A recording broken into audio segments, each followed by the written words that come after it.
I'd like to call the meeting to order. My name is Member Garcia, and we're starting at 10 o'clock, August 9th, 2024, for the California State Board of Optometry Quarterly Board Meeting. I need to read some meeting ground rules, so if you allow me a few minutes here. I want to ask that all members please turn your cell phones to silent.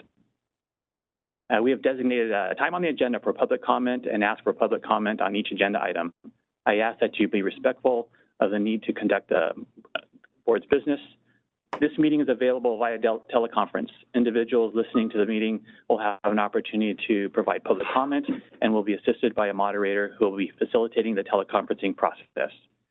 For those members of the public participating via teleconference, please wait until the moderator has introduced you before you make your comments. Each person will be limited to 3 minutes per agenda item. The board welcomes public comment on any item on the agenda, and it is the board's intent to ask for public comment prior to the board taking action on any agenda item.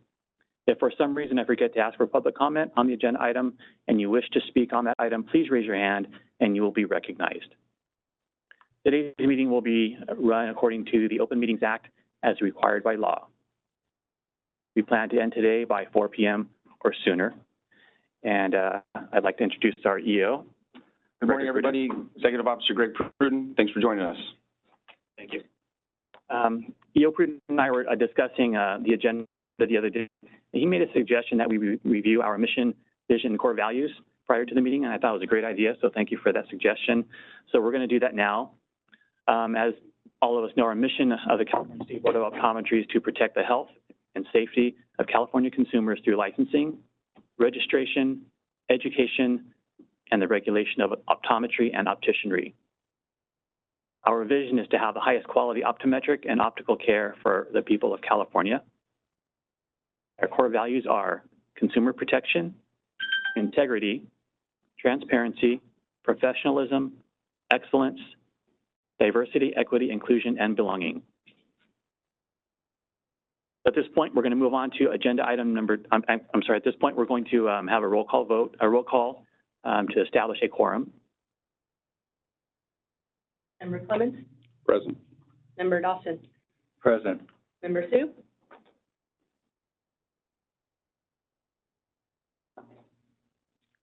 Member Kleppa? Present. Dr. Pruitt? Here. Member Sims? Present.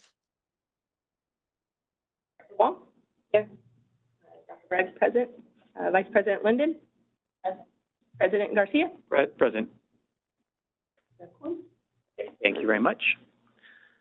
So item number 2, public comments on items not on the agenda. The board welcomes public comments on any item not on the agenda, and it will extend 3 minutes to any speaker that may have any. So at this time, I'd like to open it up for public comment.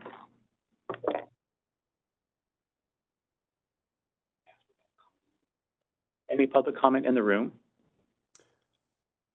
I have a comment if I open may. it up. Yes. Well, real quick, Member Kleppa, before should we allow, because we're doing public comment for items not on the agenda, do we want to allow members to go first or? It doesn't matter. Okay. Go ahead, Member Kleppa. All right. Just briefly, I would like to hopefully have one of these meetings done in Southern California. We talked about doing it in our last meeting, but we never actually decided on a time frame for that. So I just like to put it out there that it would be fun to have a meeting down here so that I can drive instead of fly to the next one if possible.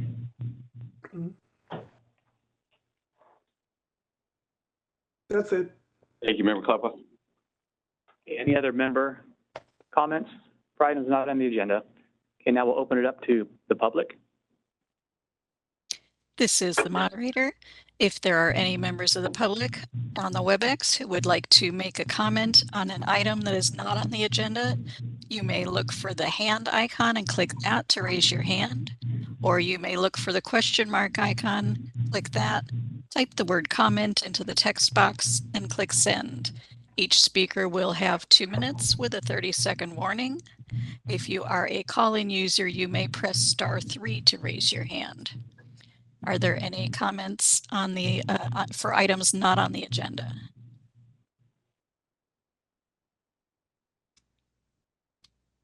And I do not see any requests for comment. Shall I close that feature? Yes, please. Thank you.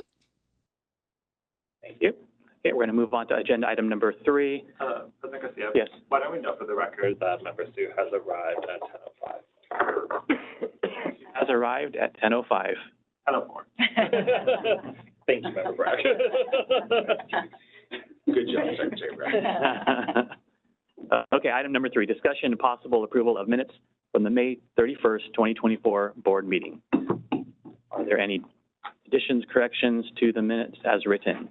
If so, please speak now. If not, I'll accept a motion to accept. So moved. Yes.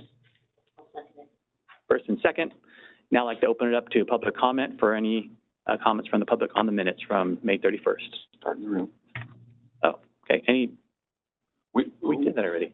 And moderator, we should always probably start public comment in the room, but I just want to say for the record, we don't have any members of the public in the room with us at the moment. So just wanted to let you know that. Member Garcia, if you just want to keep noting that. Consistency. Yeah, there's no members of the public participating. Okay. There are no members of the public in the room to participate. And if we could open it up for public comment for any, for the minutes. Certainly. This is the moderator. If anyone would like to make a comment on the minutes, you may look for the hand icon and click that to raise your hand, or you may look for the question mark icon and click that, type the word comment into the text box and click send. The instructions are on the screen. Are there any comments on the minutes? I do not see any request for comment. Shall I close that feature? Yes, please. Thank you. You're welcome. So we have a first and second by Member Wong to approve the minutes as written. We can have a roll call vote. Yes. Member Dawson? Aye. Member Sue? Aye. Member Kleppa? Aye.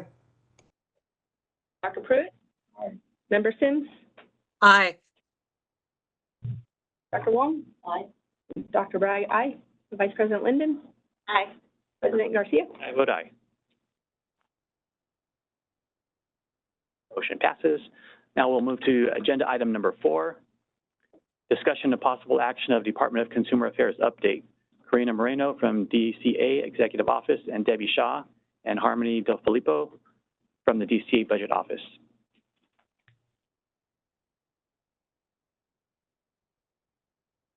Good morning. My name is Karina Moreno of the California Department of Consumer Affairs. Thank you for the opportunity to join you today. On behalf of the department, I'd like to thank you all for serving to protect the public. First is Budget Letter 2420, Vacancy Savings and Position Elimination. The Department of Finance, DOF, has issued a Budget Letter 2420 implementing the governor's proposal to reduce the state workforce by 10,000 positions and $1.5 billion. DCA's budget office is working closely in each board and bureau to identify appropriate reductions while maintaining the mandate for consumer protection. The final budget reduction plan will need to be approved by agency and ultimately DOF, and budget reduction will be effective starting in 2024-25 and ongoing, while the position elimination will be effective starting in 2025-26 and ongoing. The reductions will impact DCA boards and bureaus. DCA will share further information and guidance from the Department of Finance as it becomes available. Governor's Appointments Office Update. Deputy Appointment Secretary Myri Valdez-Singh was appointed Deputy Commissioner of the Legislation at the Department of Financial Protection and Innovation. She worked closely with Business Consumer Services and Housing Agency, DCA boards and bureaus on board and advisory committee appointments. Her last day with the appointments unit was July 5th. Going forward, Deputy Appointment Secretary Curtis Lang will oversee the Healing Arts Board, and Assistant Deputy Appointment Secretary Aubrey Anthony will oversee the Non-Healing Arts Board. The bureaus should continue working with the board and bureau relations on their appointment needs. We wish Myri well in her new role and look forward to working with Curtis and Aubrey. Updated workplace violence prevention policy and new training requirements. SB 553 is a new law that became effective in January. SB 553 amended the California Labor Code to require California employers to develop and implement a workplace violence prevention plan and train all employees by July 1st, 2024. As a result of this new law, DCA updated its current workplace violence prevention policy to include all requirements of SB 553. DCA also developed an annual workplace violence prevention training that is located on DCA's Learning Management System, LMS. The training is mandatory for all DCA employees, including board members. This new training must be completed by August 30th, 2024. If you have any questions or need assistance accessing LMS, please contact Board and Bureau Relations. Board Member Orientation Training, BMOT, October 22nd, 2024. Board members must complete Board Member Orientation Training, also known as BMOT, within 1 year of appointment or reappointment. On October 22nd, 2024, BMOT will be offered virtually. This will be the last training of the year, and members can register for this training via LMS. Licensing Resources Webinar for Military Service Members and their families. On July 31st, DCA participated in a virtual military licensing webinar hosted by Navy Region Southwest. The webinar showcased DCA military licensing resources to active duty military veterans and military spouses throughout California and Nevada Navy bases. DCA's Deputy Director of Communications provided an overview of licensing resources, and DCA's Deputy Director of Information Services provided a demonstration of the Federal Professional License Portability and State Registration online portal. DCA received positive feedback and looks forward to continuing its partnerships with the military community. DEI update. DCA's Diversity, Equity, and Inclusion, DEI Steering Committee met on July 26, 2024. The meeting included discussion on DEI training, development of workforce development survey from a DEI perspective, expanding language access, and DEI activities for inclusion in the DCA annual report. This is the second year the DEI committee is memorializing the department's DEI activities in the annual report, which is provided to the administration and the legislature. This year's report will include DCA-specific updates on training, outreach, language access, and tools and resources created for staff, and it will also highlight Board and Bureau accomplishments. I'm pleased to share a few examples of DEI-related activities completed by the board. To further expand public input and access, the Acupuncture Board released its strategic planning survey in 4 languages: English, Spanish, Chinese, and Korean. 75% of those surveys were completed in a language other than English. The California State Athletic Commission extended an existing agreement and executed 2 new agreements with tribal nations to regulate combat sports on tribal land and ensure participant safety. The Medical Board of California administers the Mexico Pilot Program, which allows up to 30 physicians licensed in Mexico who specialize in family practice, internal medicine, and pediatrics, and obstetrics and gynecology to practice in California for up to 3 years. In 2023, 9 additional physicians were licensed under the Mexico Pilot Program, reaching the 30 physician threshold. The Contractor State Licensing Board translated 10 examinations commonly taken by candidates into Spanish, including the law and business examination that is required of all applicants. For all other trade examinations and languages, accommodations are made for applicants to be joined by a translator during the examination. The annual report will be available early next year and will be shared with your executive officer. The next DEI committee meeting is on October 25th, 2024. If you have any ideas or if you'd like the committee to consider, please share them with your executive officer. Phishing alert. As a reminder, boards are urged to continue to be vigilant and cautious of potential phishing attempts and deceptive emails, texts, and calls to trick individuals into revealing sensitive information or installing malicious software. If you suspect any phishing attempt or encounter a suspicious email, please report it immediately to your executive officer or DCA's Office of Information Security, OIS. This helps us take swift action to protect everyone. Again, thank you for the opportunity to join you today. I'm happy to answer any questions from the board. If further information or assistance is needed with any of the items shared today, please don't hesitate to reach out to Board and Bureau Relations.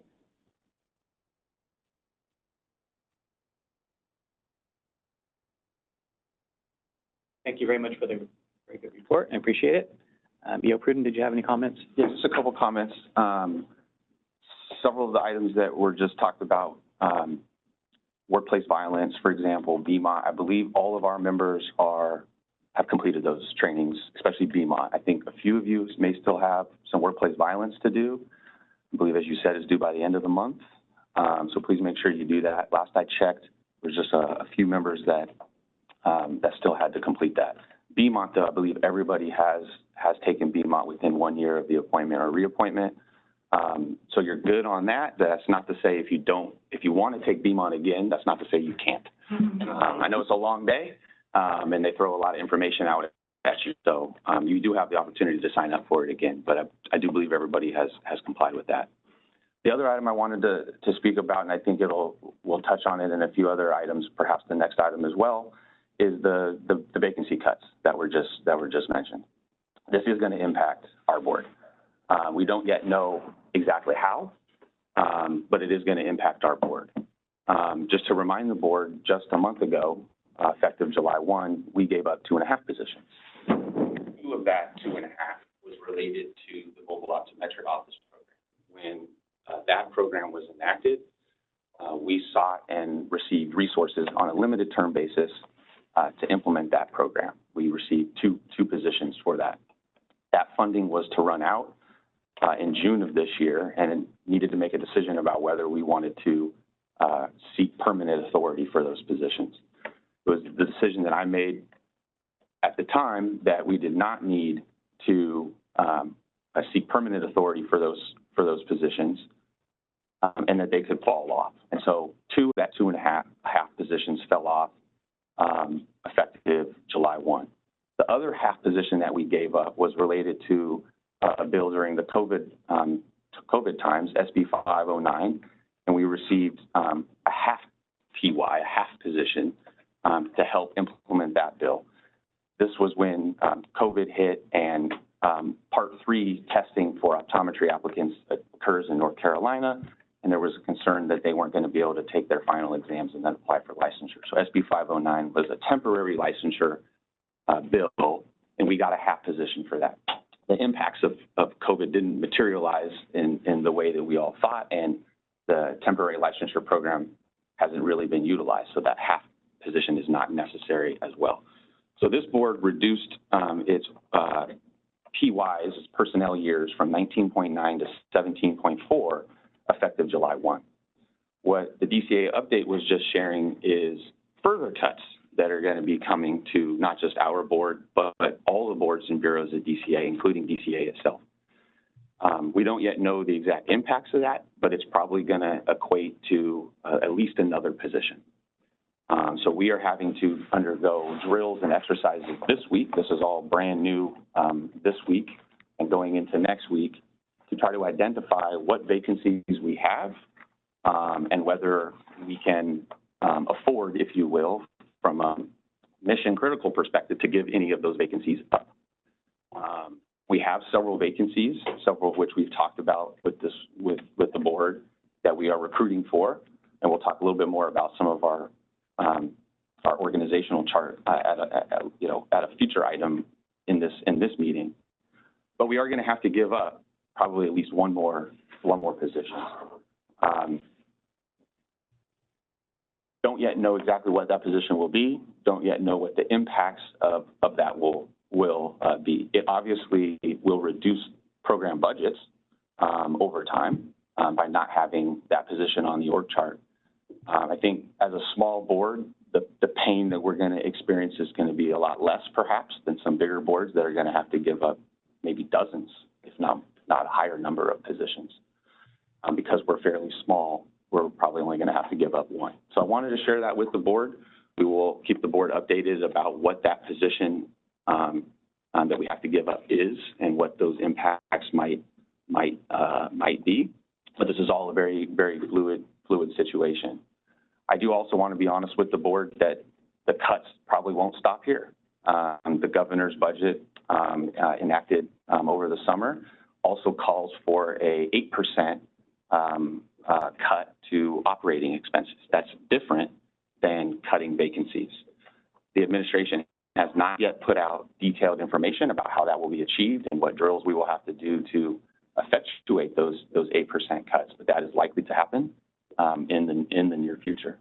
And so we will also be working closely with DCA and the budget office to try to identify where we can cut, how we will cut, and what those impacts might be. So expect future updates on both the vacancy aspect of this and the very real possibility of an 8% operating expenses cut coming down the line as well. Any questions from members in the room or online about that? This is Member Linden. So it sounds like because the 2.5 positions we just shed were they weren't permanent positions, so we didn't get like a credit towards that as meeting the cuts. Yeah, it's totally separate. Yeah. One reason why it's totally separate is because this is a current fiscal year drill. Mm-hmm. The 2.5 that we gave up was last fiscal year, but effective this fiscal year, mm-hmm. So it's separate.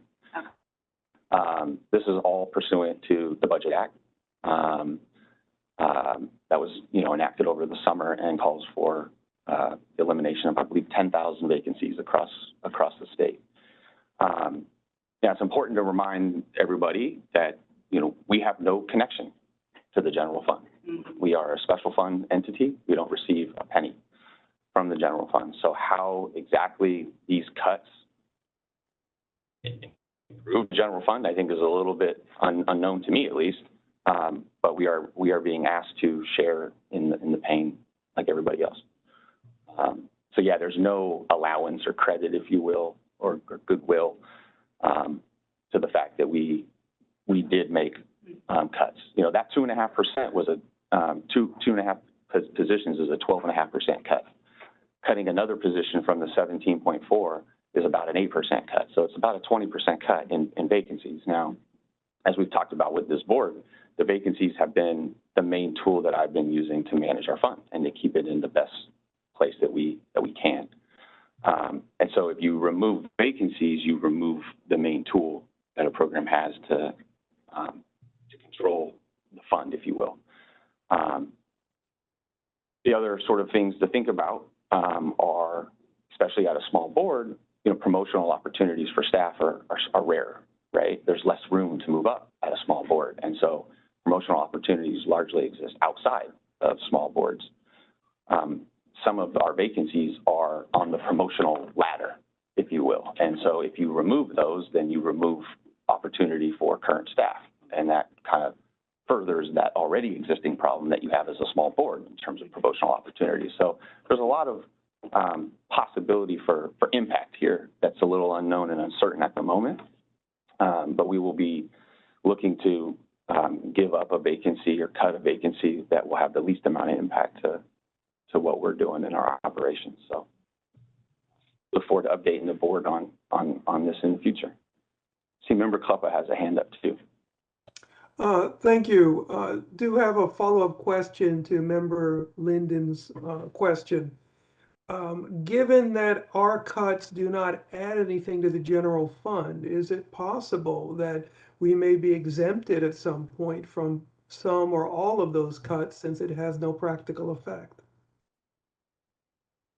I think everybody would wish and hope for that. I think DCA has already tried to have those conversations with the Department of Finance and others, and there is no allowance for that. There is no special treatment, if you will. The budget that was enacted only exempted specifically a few entities. It exempted the courts, it exempted the UC system, and it exempted the legislature.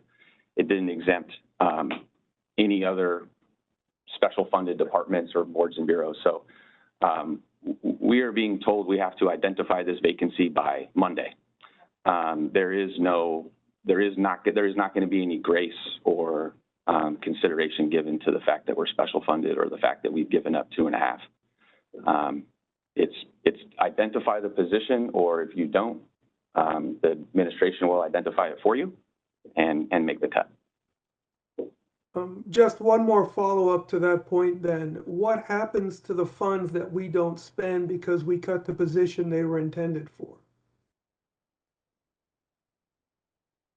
Well, eventually our fund will see an improvement. So for example, we'll see a reduction. We should see a reduction in the out year or two on our pro rata.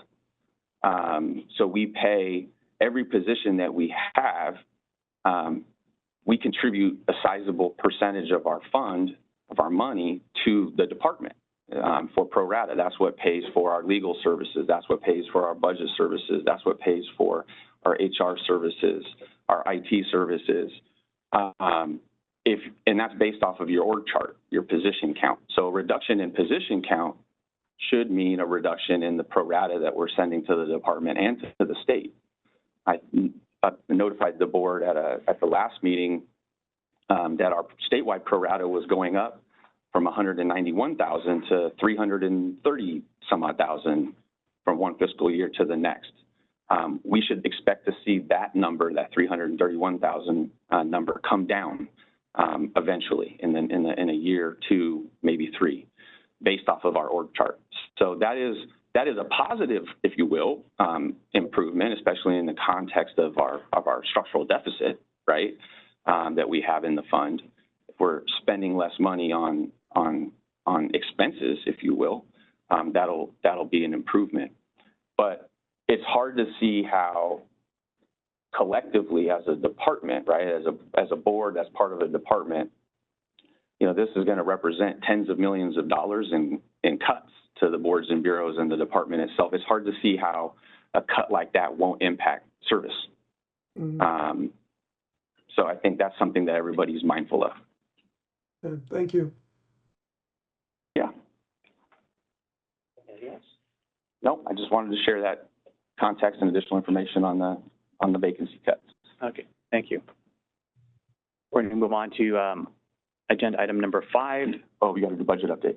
Oh, okay, I'm sorry. For BI. Thank you. Thank you, Karina. Thank you.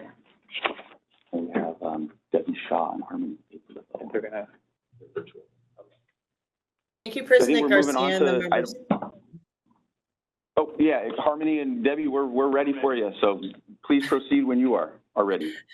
My apologies for jumping in there prematurely. Thank you, President Garcia and the members of the board. Good morning. My name is Debbie Shaw, and I am a budget analyst with the DCA Budget Office. With me today is Budget Manager Harmony D. Filippo. Oops.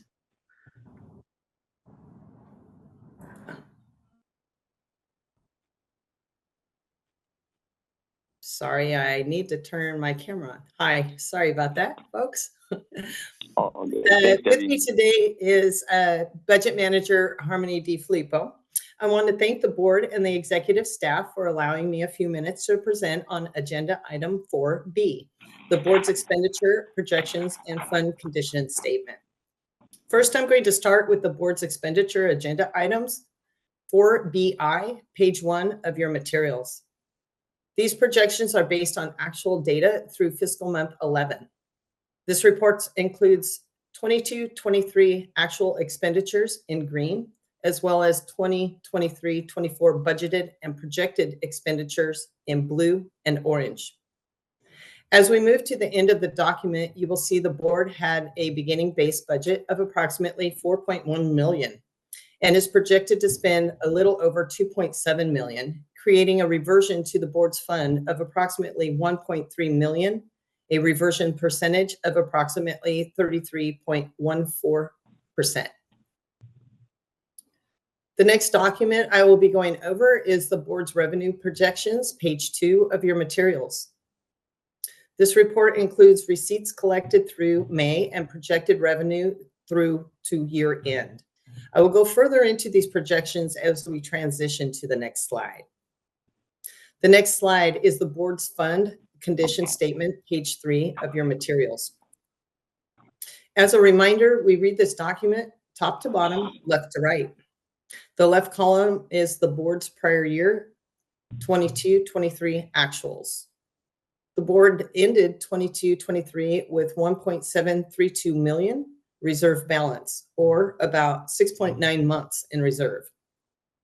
For fiscal year 23-24, the board projects projects revenues of 2.7 million with approximately 342,000 projected from initial licensing fees at 2.145 million from renewal fees and 270,000 from the issuance of citations, fines, delinquent fees, and other revenues.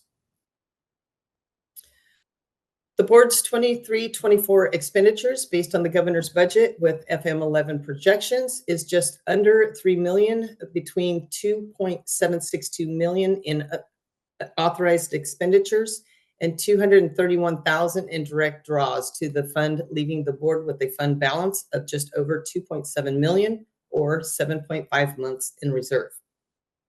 The budget office will continue to monitor the board's revenue and expenditures and report back to the board with monthly expenditure projections as we continue to close fiscal months in the current fiscal year. A few things to note of the board's fund condition. The fund condition is a snapshot in time. One of the main factors driving expenditure increases in future years is a result of personal service adjustments. These include general salary increases as well as employee compensation and retirement rate adjustments. The budget office includes a conservative ongoing 3% increase to expenditures on the fund condition statements to account for these ongoing incremental adjustments. Lastly, I would like to note to the board that any future legislation or unanticipated events could result in the board's need for additional resources, which would create cost pressures on the front. The board has done an excellent job of being fiscally responsible with its budget. We will continue to monitor the board's fund and provide updates to the board on a regular basis. Again, thank you for allowing me the opportunity to present at today's meeting, and I'll be happy to answer any questions that you may have. Thank you for the great report. Any questions from members?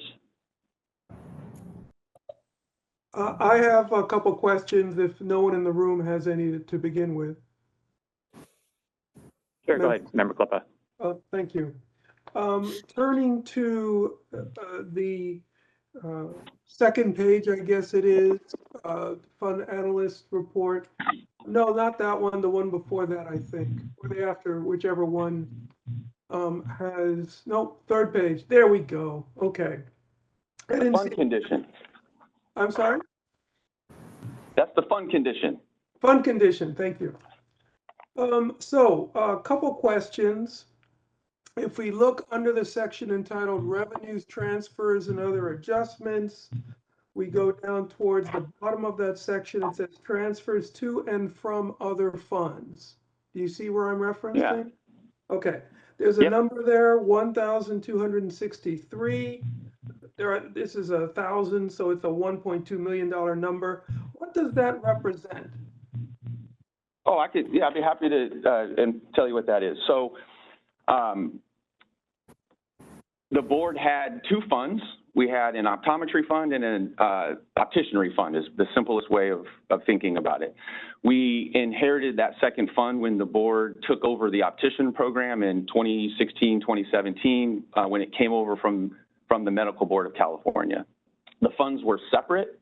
Legislation from a few years back required that the funds be merged. And what you see here is that being effectuated. So the 1.2 million transferred from the opticianry fund into the optometry fund, where we just now have one fund. We don't have two funds. So what you're seeing there is just a transfer of the opticianry fund money into the optometry fund pursuant to that legislation. Okay, that makes sense. I'm then looking, if we go down a couple lines to total revenues, transfers, and other adjustments, starting in BY 2024-2025, we have an understandable drop in total revenue because that is a non-recurring asset class, the 1263, so that's no longer counted. So I see we have a drop there. Makes sense. And then as we go across the board, we start dropping a little bit, 3157, 3151, 3148. What is the basis of that reduction in revenue? I know those are assumptions, but I'm just wondering what they're based on. Yeah, and Bud, just chime in here if I get any of this wrong, but they, much like Bud just was just saying, on the expenditure side, they project an ongoing 3% increase. On the revenue side, we stay conservative. So we don't, if you look at the numbers on the delinquent fees, renewal fees, we basically hold those constant from year to year and stay a little conservative.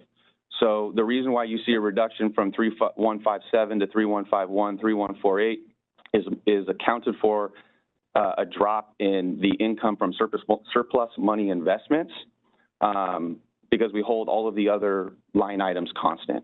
Is that fair, budgets, or is there anything else you'd like to add? I can't. Harmony, you're muted. Yeah.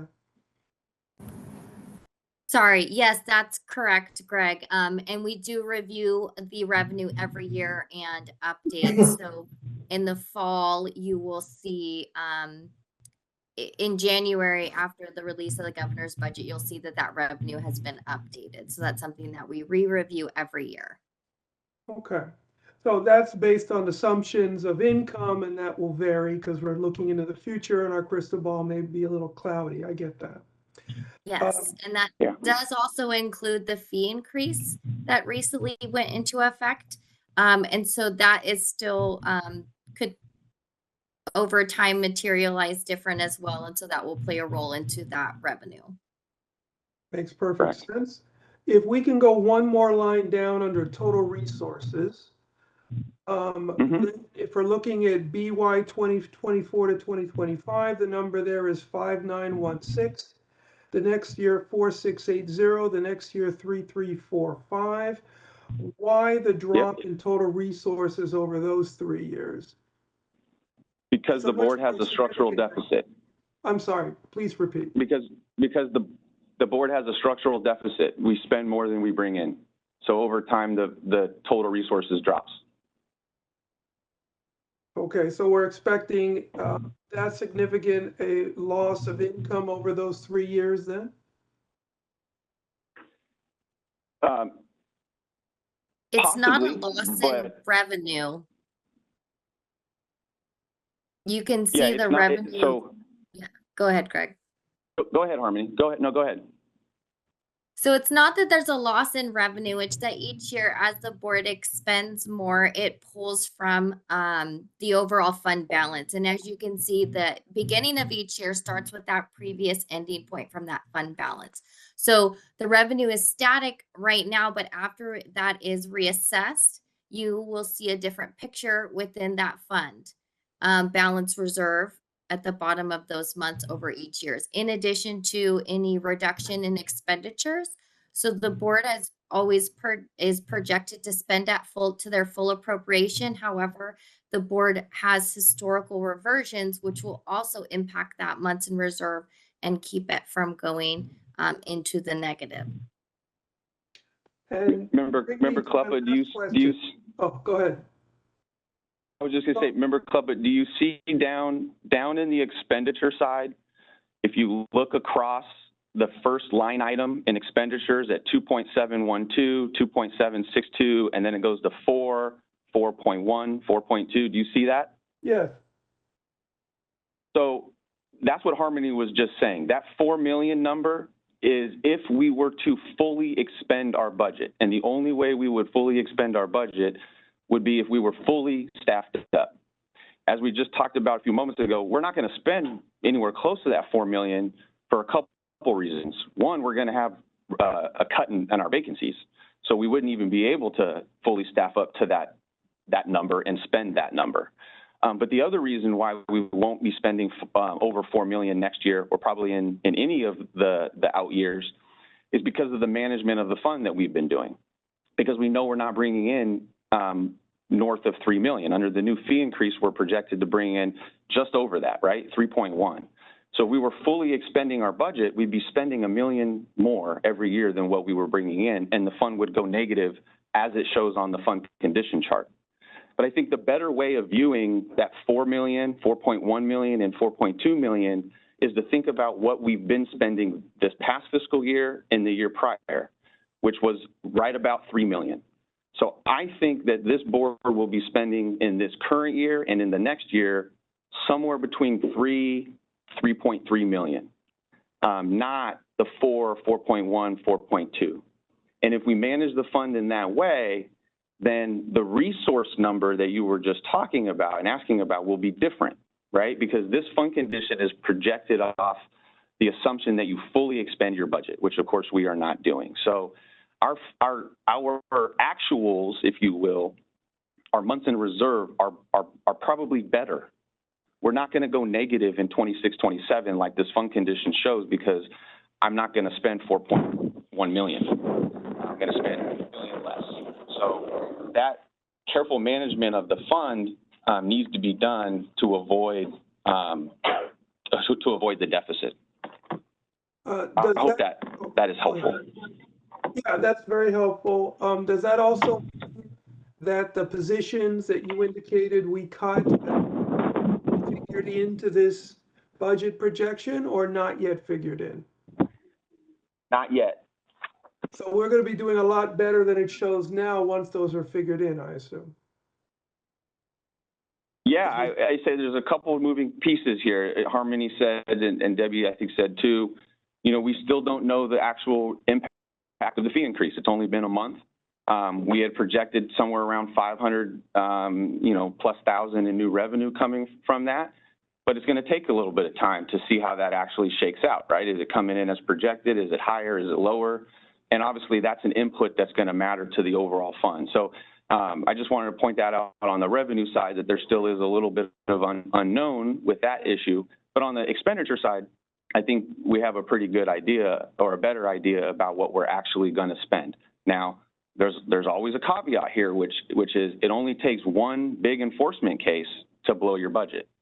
So it's just important that I remind everybody of that. But again, I think we're going to be spending around low 3 million in the next few years, and that's right about what we should be bringing in.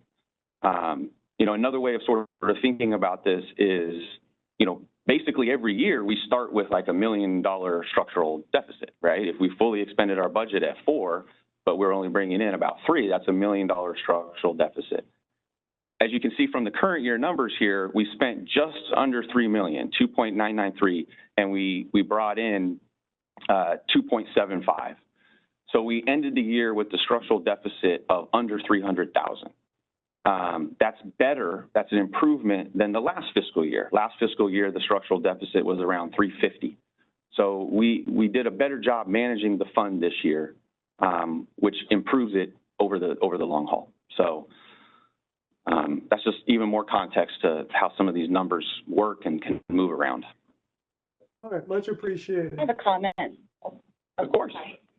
I have a comment. This is Member Linden. So I feel like that's why the fund condition statement is always a little bit tricky, because it projects out multiple years, but the numbers are never really accurate, because as you're saying, we don't really fully expend our budget. We really wouldn't be able to. Is it ever possible to get like a couple extra figures where it's like, if you were to expend at your current amount plus, 3% a year, which is essentially what inflation and other costs would be, I feel like that would make it easier to kind of see what our true budget picture is like, I think what you're asking is to like show a visual based off what I was just saying about what we're actually spending, right? Yeah, I think I can put that together for you, but we have to show this the way we show it, because I have the authority to spend that 4 million, right? I could staff up and spend that 4 million.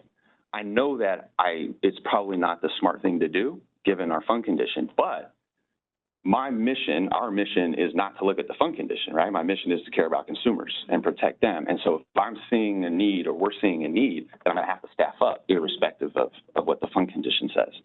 So I just want to make that point is we have the authority to spend that. That's the budget. That's what it says we can spend. But, careful management, I think, has shown that we probably shouldn't. It wouldn't be smart to do that right now. So I think I can work with the budget office to show you that, what this would look like based off of our real spending, if you will, that 3.1, 3.2, 3.3 number. But we still have to show show this because of, it is the authorized number. Yeah, I feel like it's just hard to see, you know, what the trend is, because like you said, you know, right now with the fee increase, you know, it's bringing in 3.1 roughly. Our expenditures now are right below 3, but like you said, if costs go up, you know, by 90,000 every year, all of a sudden now we're kind of past that, you know? So it's kind of, it's like, oh, at what point really do we become fiscally insolvent? At what point do we really need to make sure we're getting, you know, more revenue? Yeah, exactly. Yeah. Yeah, I can work with the budget office on, it's not hard to change some of these numbers, around. Yes, Greg, so we can Any work other to questions from provide a members? Go ahead, Harmony.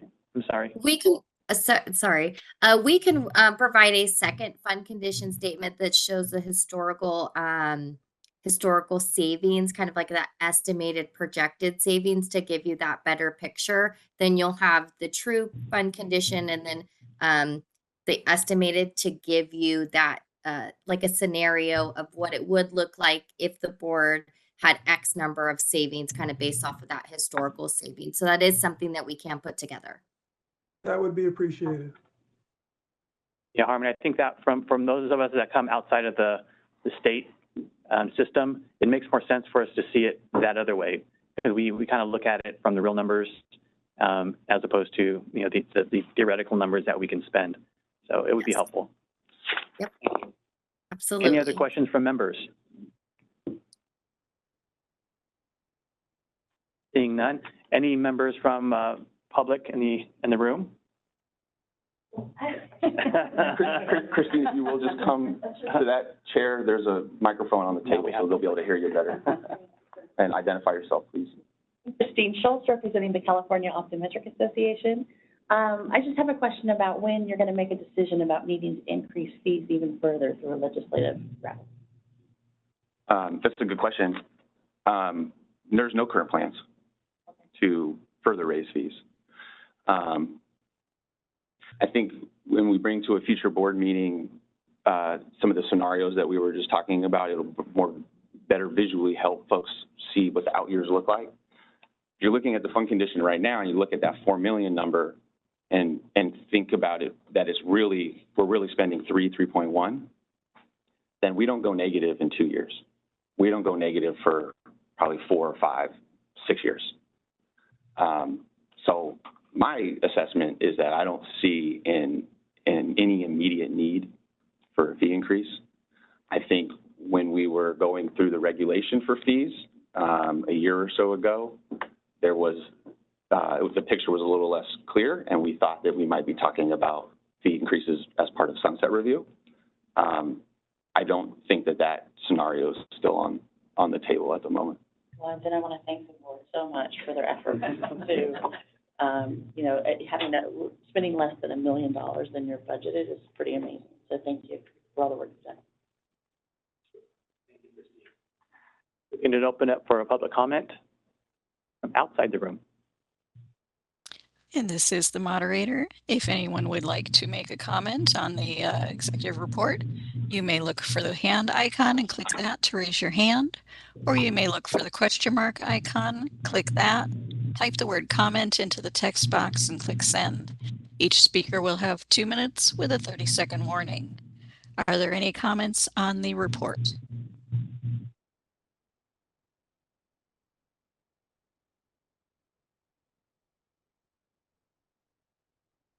And I do not see any requests for comment. Shall I close that feature? Yes, please. Thank you. Thank you, moderator. Okay, we're going to move on to agenda item number 5, board president's report. So I want to thank all the members of the board for enthusiastically volunteering for our committee and work group positions. So as you may have already seen, you are all assigned to different committees and work groups for the year coming. I want to thank Past President Wong for helping me with that task. So hopefully you're all okay with where you're sitting on these positions on the committee and the work groups. I based most of this off of your requests. So I think most of all of you were assigned to a position that you wanted to be on. Thank you for that. Are there any questions from the members about the assignments of the committees and work groups? I was impressed by so many volunteers. Yeah, that made it a lot easier when everyone volunteered. Can I say a couple comments about it? Of course. So just want to let everybody know the website has been updated to reflect this. And I think there's been some questions over time, and it's probably mostly from some of the newer members about, okay, so now I'm on this committee, or now I'm chairing this committee, or I'm chairing this work group. What does that mean? What's my role? What's my responsibility? When do we meet? How do we meet? Those sorts of things. The way that really works is in your role and responsibility as a chair, communicating with the president and myself. If there's a need to meet, let's meet. And so I really, in my role as the executive officer, want to rely on you all and your expertise as members in these roles as chairs of committees and work groups to help me to identify what those issues are and when we should meet.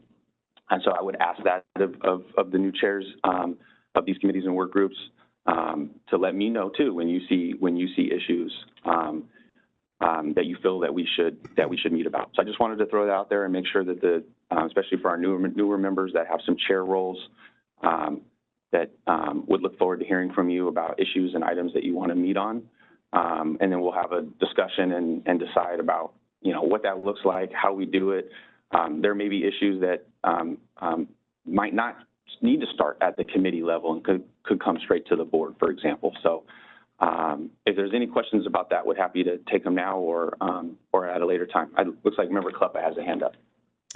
Yes, I've been assigned to the NBEO ARBO work group. What's the goal of that work group? Lillian, you want to answer that question? So this is Lillian. It's just basically just to keep communications open with the So the NBEO is the National Board of Examiners of Optometry, and they're the ones who administer the 3 parts of the national board exams that all the students have to take in order to become a licensed optometrist.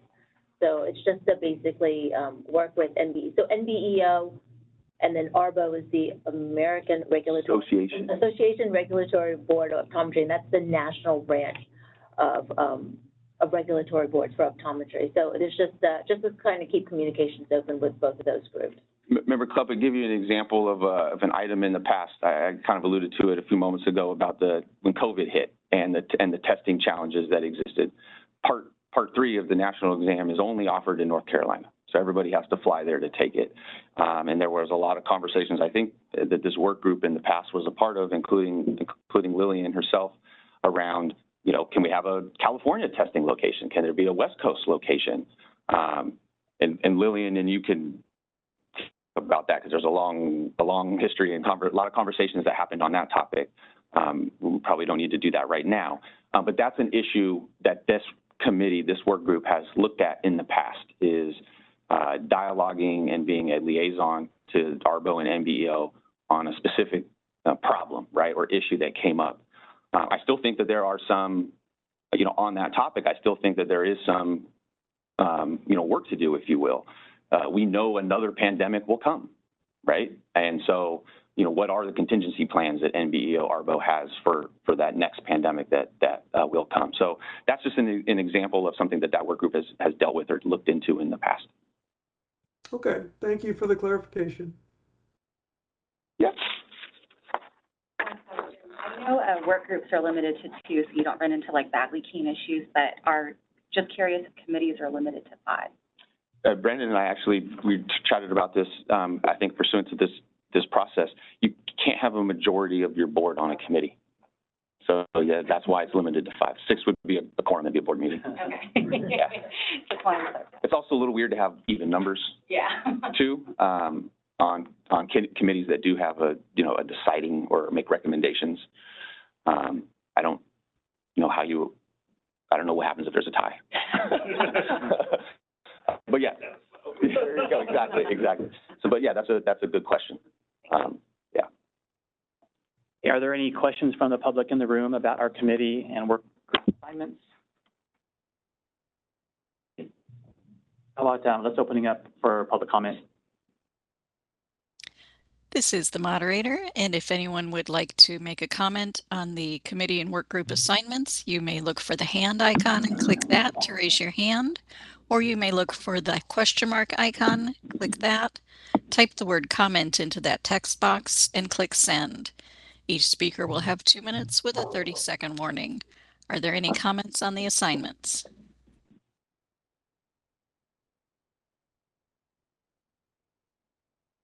I do not see any requests for comments. Shall I close that feature? Yes, please. Thank you. We're going to move on to agenda item 5B to commemorate our past president, Lillian Wong. We're not kicking you out. We're trying to hold on to you as long as possible. But so, Greg, if you can help me out. Yep, of course. So we have a couple things we want to present to you. You can come on up. You got to come up with the camera. Are you guys planning on being on? Oh. Okay, come in the middle here. So we, I, on behalf of the board and staff, want to thank you so much for your leadership, your mentorship, your friendship for the past 4 years that I've been on the board. You've really been instrumental in getting us through a lot of difficult times, through COVID, to hiring a new EO. And it was some challenges, and we have come a long way with turnaround times for licensees, customer service. All that has increased on your watch. So that says a lot about yourself and leading us in that direction. So we want to thank you. Wow, thank you. Thank you, President Wong. Thank you so much. Got you a plaque and. Oh my gosh. And this, in case you ever feel like you need to use this in the office, it does come off. You can hit students over the head. I'm going to be bringing this with me in my office at Berkeley. Yes. So this just, again, commemorates your service to the board as president. And I know you're continuing on, fortunately, for all of us. But thank you so much. Well, thank you. Thank you so much. Dr. No, I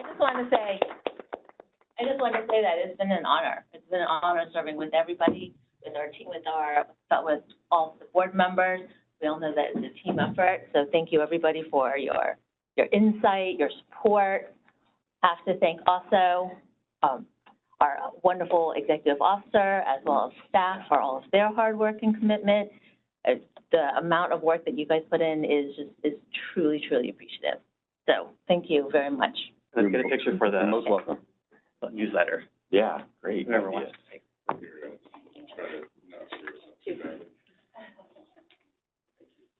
you guys so much. This is amazing.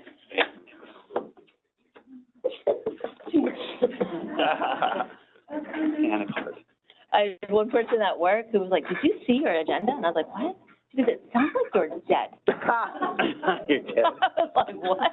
Well, I actually had put in one of my earlier drafts, I think I had put former president, and then I took it out because it commemorate former president made it seem like, in memoriam or something. Very unexpected. Thank you so much. I think technically, Jeff, you got to take public comment on this too. Yes. Okay, now let's open this up to public comment. If anyone else or any members, actually, let's take members' comments first. I was very grateful when I joined the board recently to get the outreach from you and the kind invitation to ask you anything that I might need to get myself well situated. The 2 meetings that you've overseen were run with professionalism and kindness and public service at their heart. So thank you so much. Member Sims is online, wants to say something Member too. Sims. I just want to say that it has truly been an honor and a pleasure working with former President Wong. Just a really wonderful colleague, and really appreciate all of the hard work, and you have been such a great asset to our board, and hope to still see you as part of our community, because you are just truly an asset. So thank you so much. Thank you. It still feels like everyone's No.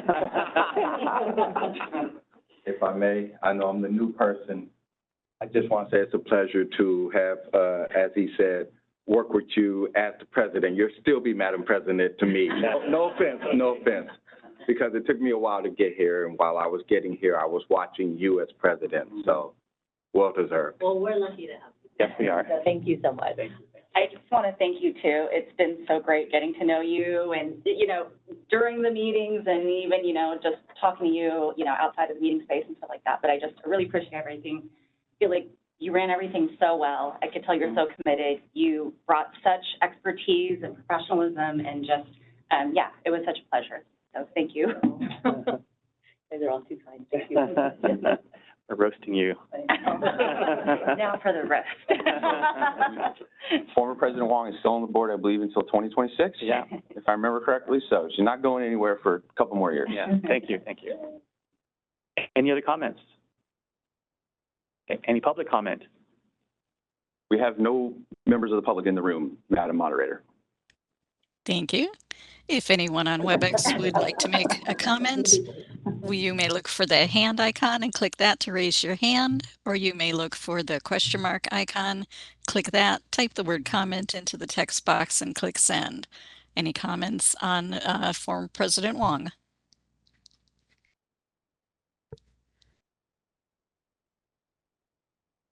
And I do not see any requests for comment. Shall I close the public comment feature? Yes, please. Thank you. Thank you. So now we're going to move on to agenda item number 6, presentation of on the Attorney General's legal process for disciplinary actions. Deputy Attorney General Representative, I believe they're already on board. This presentation serves as a learning opportunity for the board members, licensees, and the general public. So we're very excited to have Dag King joining us virtually today. Dag King? I think, Madam Moderator, is just getting him his privileges. That's correct. Hopefully you can see and hear me. Yes, we can. Okay, so Loud and clear. all right, excellent. I am going to share my screen. Oh, it's going to kick me out, so I'll be back in a moment. Okay. I have a question while we're waiting for the gentleman to rejoin us. Did he provide us any materials for us to reference after his presentation? No, Member Kleppa, as part of this presentation, there was no materials provided ahead of time as part of it. But you are certainly free to ask Dag King following his presentation if it might be something he could share privately. Okay, that would be good. Thank you.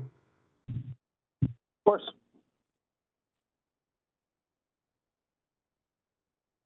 Just wait a couple moments for allow his connection to come back. And Mr. King, you are now able to unmute yourself at will. There you are. All right. I'm going to go ahead and share presentation here. While you're pulling that up, this is Member Kleppa. Is this a presentation you can share with the board? Yes, I can. Give us a copy. I can provide a copy at the end if you would like it. Let's see. Dag King, I think that would be helpful for the members, maybe following the board meeting, just send it to me in an email if that's okay. Okay. And can you see it on the screen? All we see is a white screen and the mouse moving. We saw your drop down briefly. Okay, so let me see if I can do. Are you following the share button at the bottom? Yeah, share and keynote. Correct. So let's see.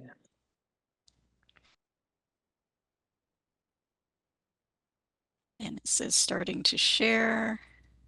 Unfortunately, it still shows a white page. Okay.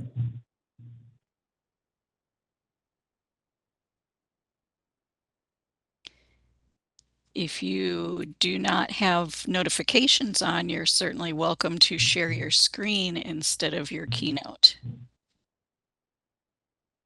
Let me do that.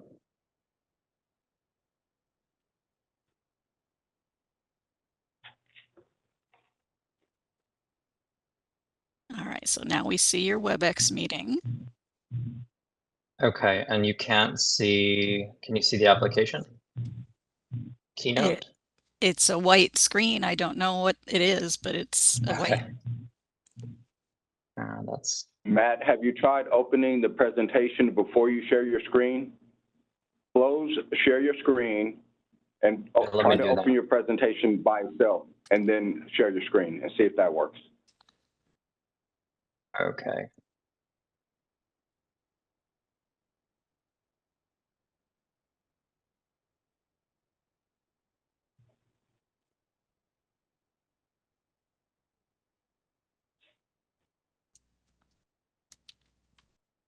All right. Let's try this.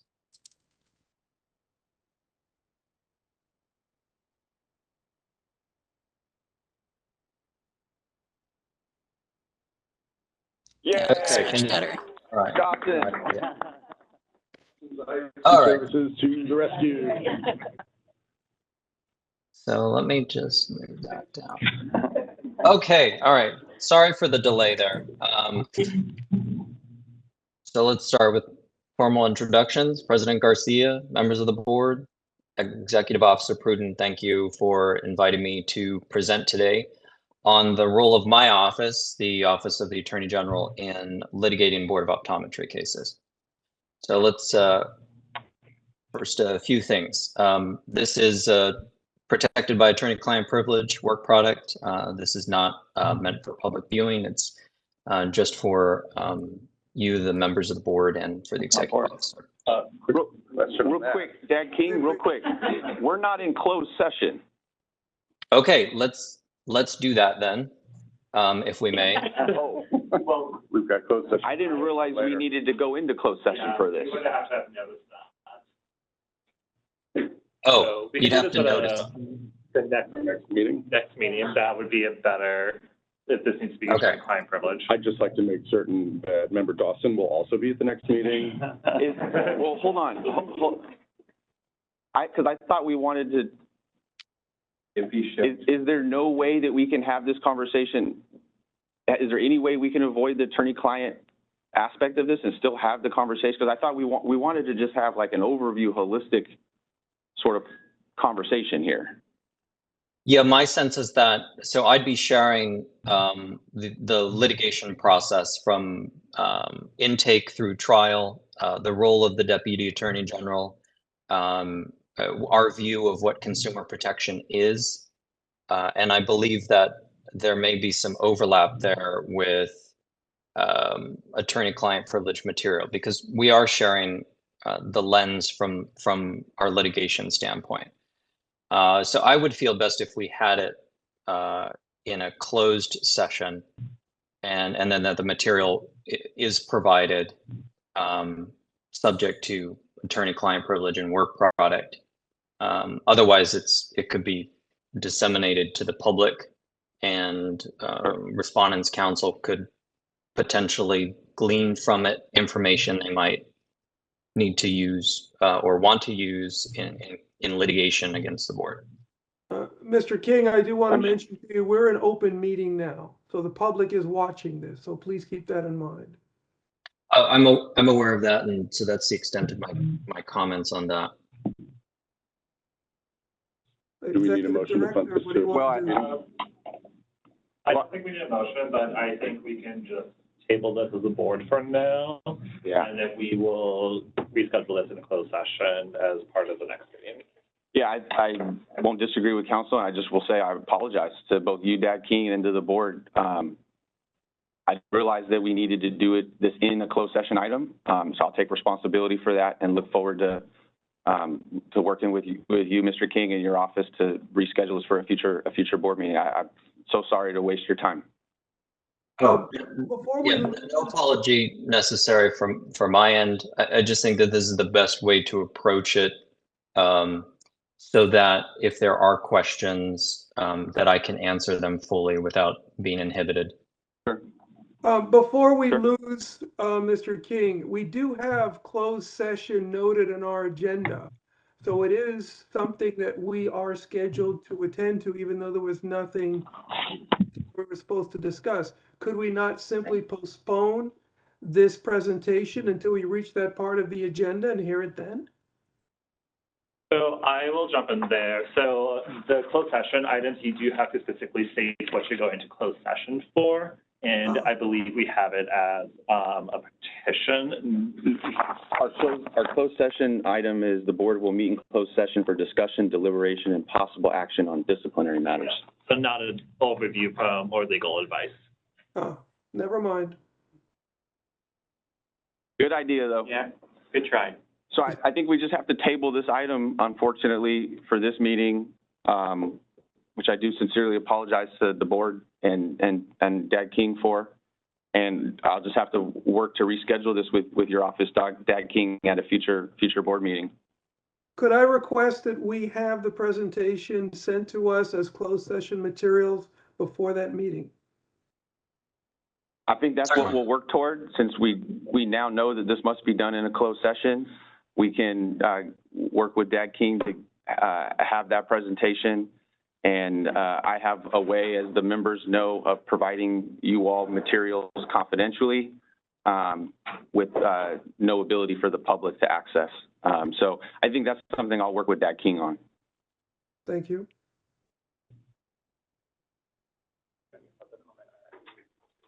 We should probably do public comment just as a matter. I guess, Dad King, just would this be an okay time just to kind of explain the difference between your role and my role with the board? Would you have any issues with that with attorney-client privilege? No, I think that's fine. The role of my office is to represent the board in litigation. I think it's Business and Professions Code Section 3028, which statutorily makes the Attorney General's office legal counsel for the board, but that's in terms of litigation. That's different from a staff counsel role. So we handle the disciplinary cases for the board and any litigation that the board becomes involved in. And that's all public material, so that's fine to be shared. Yeah, so that's why you guys will see me here. You see me advising in closed session as your counsel, and you'll see him representing the people.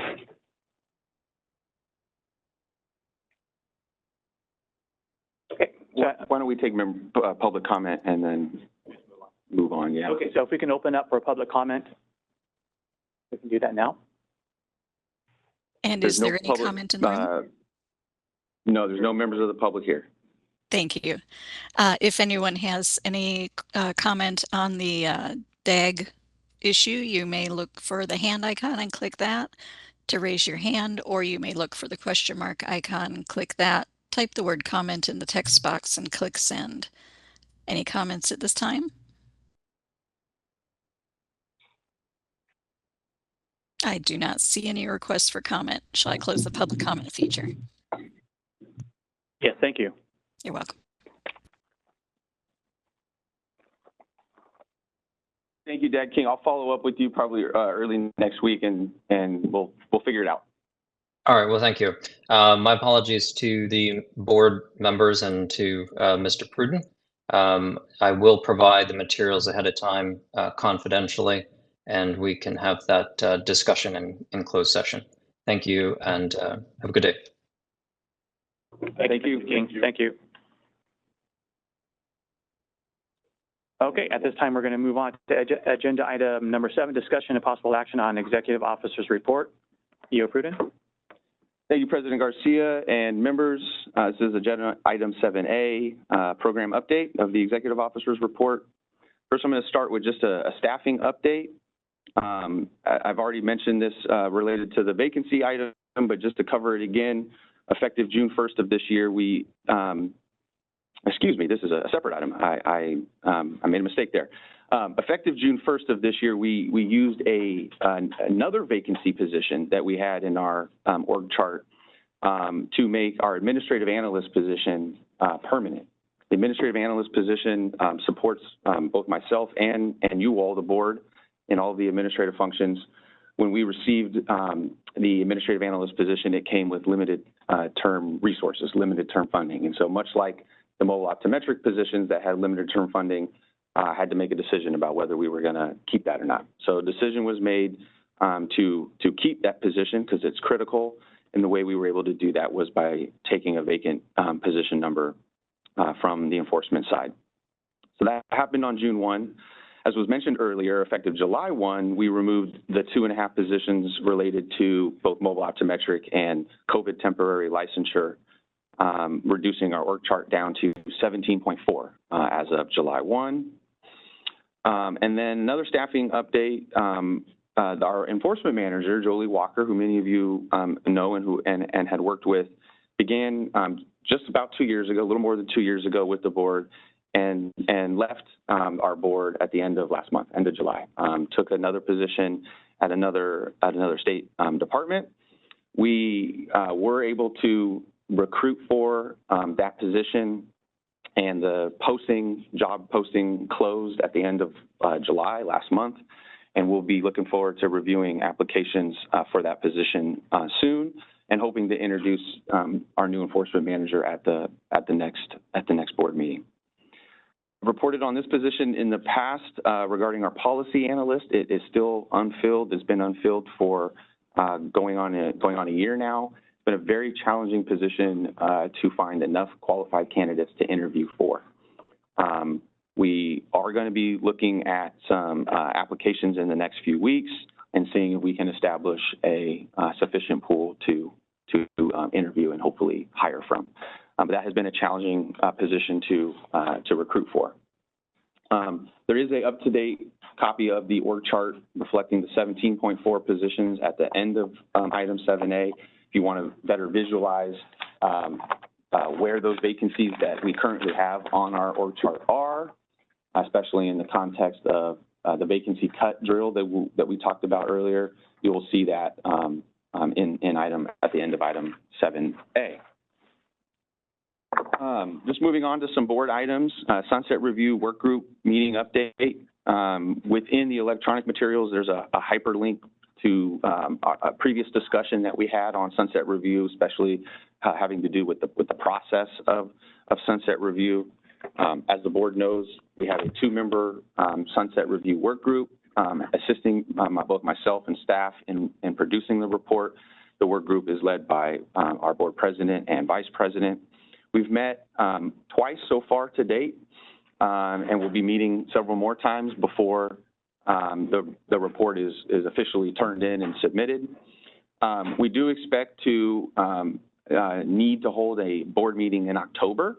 I know that's not on the calendar right now. We do have on our calendar October 11th for committee meetings, and my plan would be to change that date to be a board meeting. It would be just like this board meeting where we have to have at least 6 in person, and then we can have majority above that, or members above the majority be virtual. So we'd be looking at October 11th for a board meeting to go over Sunset Review. We probably would not have licensing, enforcement, and other items on that meeting. It would just be Sunset Review to review a couple 100-page document. As soon as you narrow down the timing for that, would you please let me know? We are traveling to Colorado for a wedding that day. Gotcha. I'll be on an airplane. Gotcha. If I'm not needed for quorum, that's fine. Okay. That's why that's problematic. Appreciate that, Member Clemens. Yeah, we'll be sending out communication probably next week or so regarding our plans for October 11th. The timeline from there would be October 11th would be the first draft review of that report for the full board. Would want members to come prepared to that meeting, having digested, read, analyzed the report, and ready to provide comments, edits, suggestions. The next opportunity and the last opportunity the board will have to review the report would be the December meeting. It must be turned in January 6th, but I do want to make the board aware that following that December meeting, I will have to be working with DCA, their design, publishing, editing, printing team, to actually put the Word document into something that looks consumable publicly. So that's the timeline that we're looking at for the Sunset Report. Just moving on to some outreach and committees. Our PEC, Practice and Education Committee, met on June 14th and approved several new course offerings. Just want to let the board know as a reminder that in the last year, we made a change in our CE regulations to authorize the approval of these CE courses to now be 2 years in length instead of 1 year. I think we're starting to see some of the impacts of that, which is less applications. The frequency of the applications are going to start slowing down a little bit because people are getting 2-year approvals. Just wanting to share that information. Our summer edition of the board's newsletter, The Spectacle, is in review with the DCA publishing folks, our public affairs partners at DCA. Expected to release that at the beginning of September. Really excited about a few of the items that we have in there. So looking forward to getting that out. Next item is the Association of Regulatory Boards of Optometry annual meeting. I just wanted to provide the board a readout. I had reported at the May meeting that I was going to be traveling to Nashville, Tennessee to attend this meeting. And then I'd be given a little report out of it. So I have some detailed information that I'm going to share with the board. So bear with me. Just as a reminder for the board, I was very lucky to be awarded a travel scholarship, the Ken Luenda Travel Scholarship, to help facilitate the travel to this meeting. The meeting was held June 15th through June 18th in Nashville, Tennessee. Dr. Luenda was a former board member of our board. He passed away in 2023. He generously left a part of his estate to ARBO, specifically to help facilitate state board travel to the annual meeting. So very, very fortunate that I was awarded that, and very, very grateful to ARBO and to the Luenda family for that. I want to also say that since I've been with this board, going on 2 years now, Lisa Fennell, who's the executive director of ARBO, and she spoke at one of our recent board meetings, has been a really, really great partner personally for myself, but also I think for this board, and a strong ally in assisting not just myself as an executive officer, but all of the executive officers and directors around the country and internationally. ARBO has member boards in Guam as well, for example. One of the things that Lisa and ARBO does, I think, really well is help facilitate conversations among the executive officers. We do this every other month, and I've found that to be very, very helpful to learn about how other EOs and programs are dealing with, in many cases, some of the same issues and challenges that we deal with here in California. So one of the obvious sort of big highlights of the trip was being able to meet in person several of these people that I've been conversing with and dialoguing just over the phone over the past 18 months. A couple important agenda items. I wanted to share some of these agenda items so you kind of get a flavor of what we were talking about. Navigating the high stakes, modern challenges and innovations in licensure testing. Finale of Mastery, the Part 3 PEPS examination.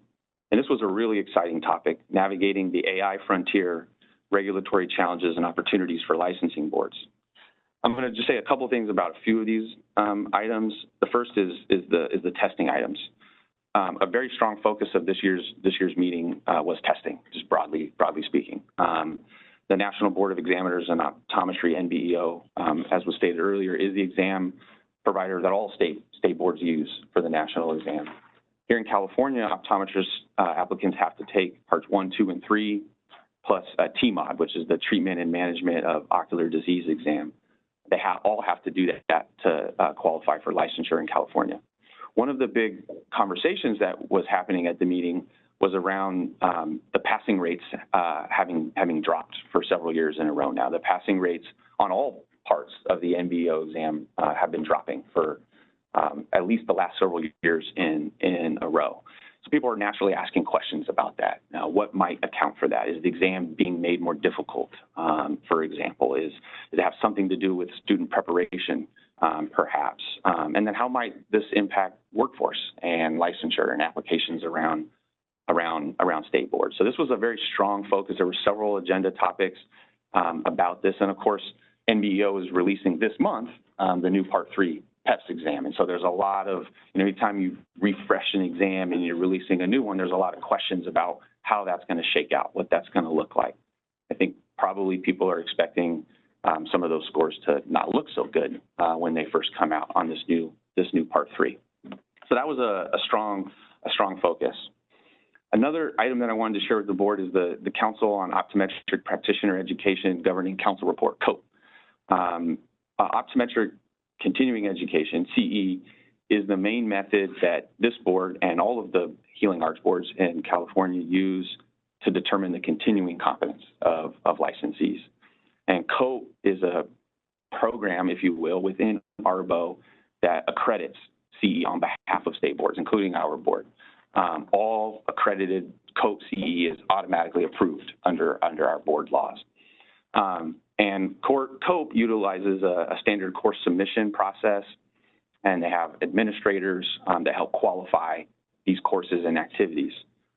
Why am I talking about all this with you? Well, I want to remind the board that we have discussed in the past better aligning our CE standards to the COPE categories. And I think this board feels, and I share in that feeling, that category alignment would probably better assist licensees in determining their compliance with the CE requirements. As a reminder, the requirements for most optometrists, the overwhelming majority of optometrists in California, is a 50-hour overall requirement, but within that 50, you have to have 35 hours in ocular disease and 10 of that 35 in glaucoma. As I mentioned, ARBO COPE uses a course category standardization system, and some states have aligned their CE laws to those COPE categories. Again, this is something that our board has talked about doing. So just bringing this up because I think the COPE report that was discussed highlighted how the alignment of state board CE with those course categories can be beneficial both to licensees, but then of course staff when they're trying to apply the course to the required credit. So wanted to share that, and then just share with the board that next year the meeting for ARBO is going to be in Minneapolis, and then the year after in 2026 it will be in Phoenix. I believe next year, for those of you who may have been tracking, I said the dates were June 15th, 18th. The conference started on Father's Day. And I think there's been some conversation that has been happening around the challenges of that. And then we also have Juneteenth as a holiday. And so there's some impacts there. And so I think next year is probably the last year, just looking at these dates where there's a Father's Day, Juneteenth, perhaps conflict. And then the year 2026, they'll be in Phoenix, Arizona, which is nice. They're coming a little further west and closer to us. So I do anticipate applying for a travel scholarship next year, and we'll keep the board updated on that. Because California has a pretty strict. It's been very difficult for our EO and board presidents or anyone who's attended this meeting to travel out of state. There's a number of roadblocks. A couple challenges that former President Wong is talking about there have changed. So one was we used to have the travel ban on states that weren't LGBT friendly, for example. But there may have been a few other things that put a state in a no travel status for California public employees. That kind of morphed into like half the country you couldn't travel to, and that was repealed earlier this year. And then more recently, though, because of the budget, I would not have been approved to travel to this trip if it was paid for by state board funds. It would not have been approved, and that's been a challenge. And as we've talked about, we have a structural deficit, right? And so being cost conscious is very, very important. But I think there's extreme value going to these meetings, and I just was very, very thrilled that I could be there. So hopefully we'll be able to be there next year. I think it would be great if the EO and board president could both go, but as Lillian said, there's been challenges there too. So, yeah, we'll hopefully be able to do that next year. Any questions about item 7A? I would just like to make one point for the executive director's knowledge. Do you know how hot it is in Phoenix during the summer? It's quite a commitment. Well, let me tell you something. Nashville, probably doesn't come anywhere close to the heat that Phoenix has, but the humidity was wild. I mean, we're sitting in the conference all day long in air conditioning, and then you go out to dinner at night and, 90 degrees and 90% humidity. So that was a different experience. But yeah, Phoenix, I won't be able to touch a doorknob, right? I'll burn my hand, so. Okay. I just wanted you to be aware of the level of commitment required. Say that again, Member Cleva? Oh, I just wanted you to be aware of the level of commitment required, so I'm glad you are. Yeah, exactly. Yeah, I'll have to wear if they make a suit that's like with shorts and like a short sleeve blazer. Seersucker. There we go. I'll have to do that. And you come back to the relative cool of Sacramento. Exactly. Go ahead. I just wanted to make a comment. I'm glad that you touched on the CE issue and also the growing number of failure rates, because even though it's not good either way, it's a little bit reassuring that it's not just California that was seeing, the falling passage rates is kind of occurring throughout. So that's, it's helpful to know that. And also with CE, I know we had a presentation before about, how some states kind of work closely with that organization on CE. And I know that CE is also an issue that, we've kind of focused on as a board. So yeah, I'm also interested to kind of keep us posted on that and see where those conversations go. Yeah, definitely. Britton, was there any discussion on the alternate testing site issue? No.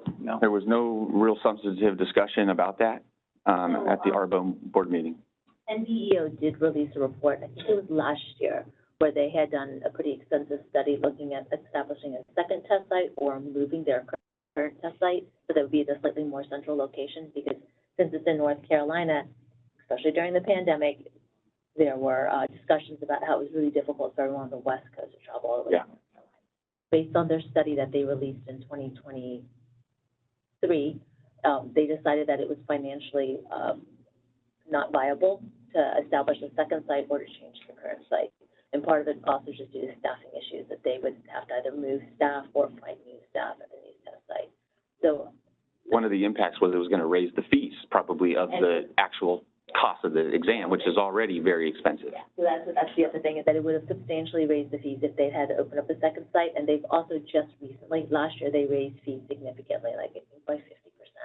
So to take each part of the test is like $1,400, I believe, right now, times 3. And if you fail it, you have to take it again, and you also still have to travel and stay overnight. So they decided, I think, right now, and I'm waiting to get the official report from the executive director of NBEO, but as of right now, I don't think they have any plans on establishing a second test site or another site in general. And just to be clear, this is only in regards to the Part 3. Parts 1 and 2 are electronic, are online exams. Part 3 is the performance. You have to show up and demonstrate the skills. So, but that's why it's a little bit different, because Part 3, the old Part 3, was mostly hands-on testing, showing demonstration mastery of skills, of hands-on skills with examining a patient.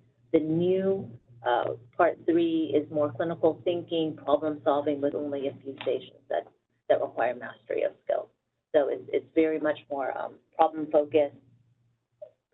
It's better. That even begs the question even more so that why can't they consider another alternate site if the clinical hands-on didactic portion is less? So they have set patients. So they have professional patients. So in order to make it so like it's an even test bar across, you actually have to have the same level of patients. So if you had different test sites, then you might not be able to control or secure proper patients in order for the yeah. So it's basically it's the equalization of all the patients, and then also there is still some hands-on testing that needs to be in a controlled environment as well. So that's what they said. Thank you. Any other questions from the membership? Yes. I have a question concerning the vacancies. Yeah. So by Monday, Today's Friday. Yes, sir. Yes, sir. You have to have a vacancy or position that you're. I got to identify one. This position that's been unfilled for a year, you have, or there are candidates being screened for it now. Is this something that finance is going to look at and say you haven't had it for a year? I see what you're saying, yeah. So of the vacancies, there's only 2 right now that we are currently recruiting for. That policy analyst position, which is under the admin unit, and then the enforcement manager position that just went vacant. I'm confident, although I can't promise, that those will be held harmless because we're currently recruiting for them. Confident. That then leaves what you see on the chart, right? And I've got an OT in enforcement. I've got an AGPA in enforcement. I've got a MST in licensing and an AGPA in licensing. And those are the ones you're going to. I'm going to have to basically pick 1 or 2 from there. Okay. I will, I think my preliminary thoughts is I'm probably looking at the MST and the OT. One reason is because the AGPAs on licensing and enforcement can serve as a promotional opportunity for existing staff.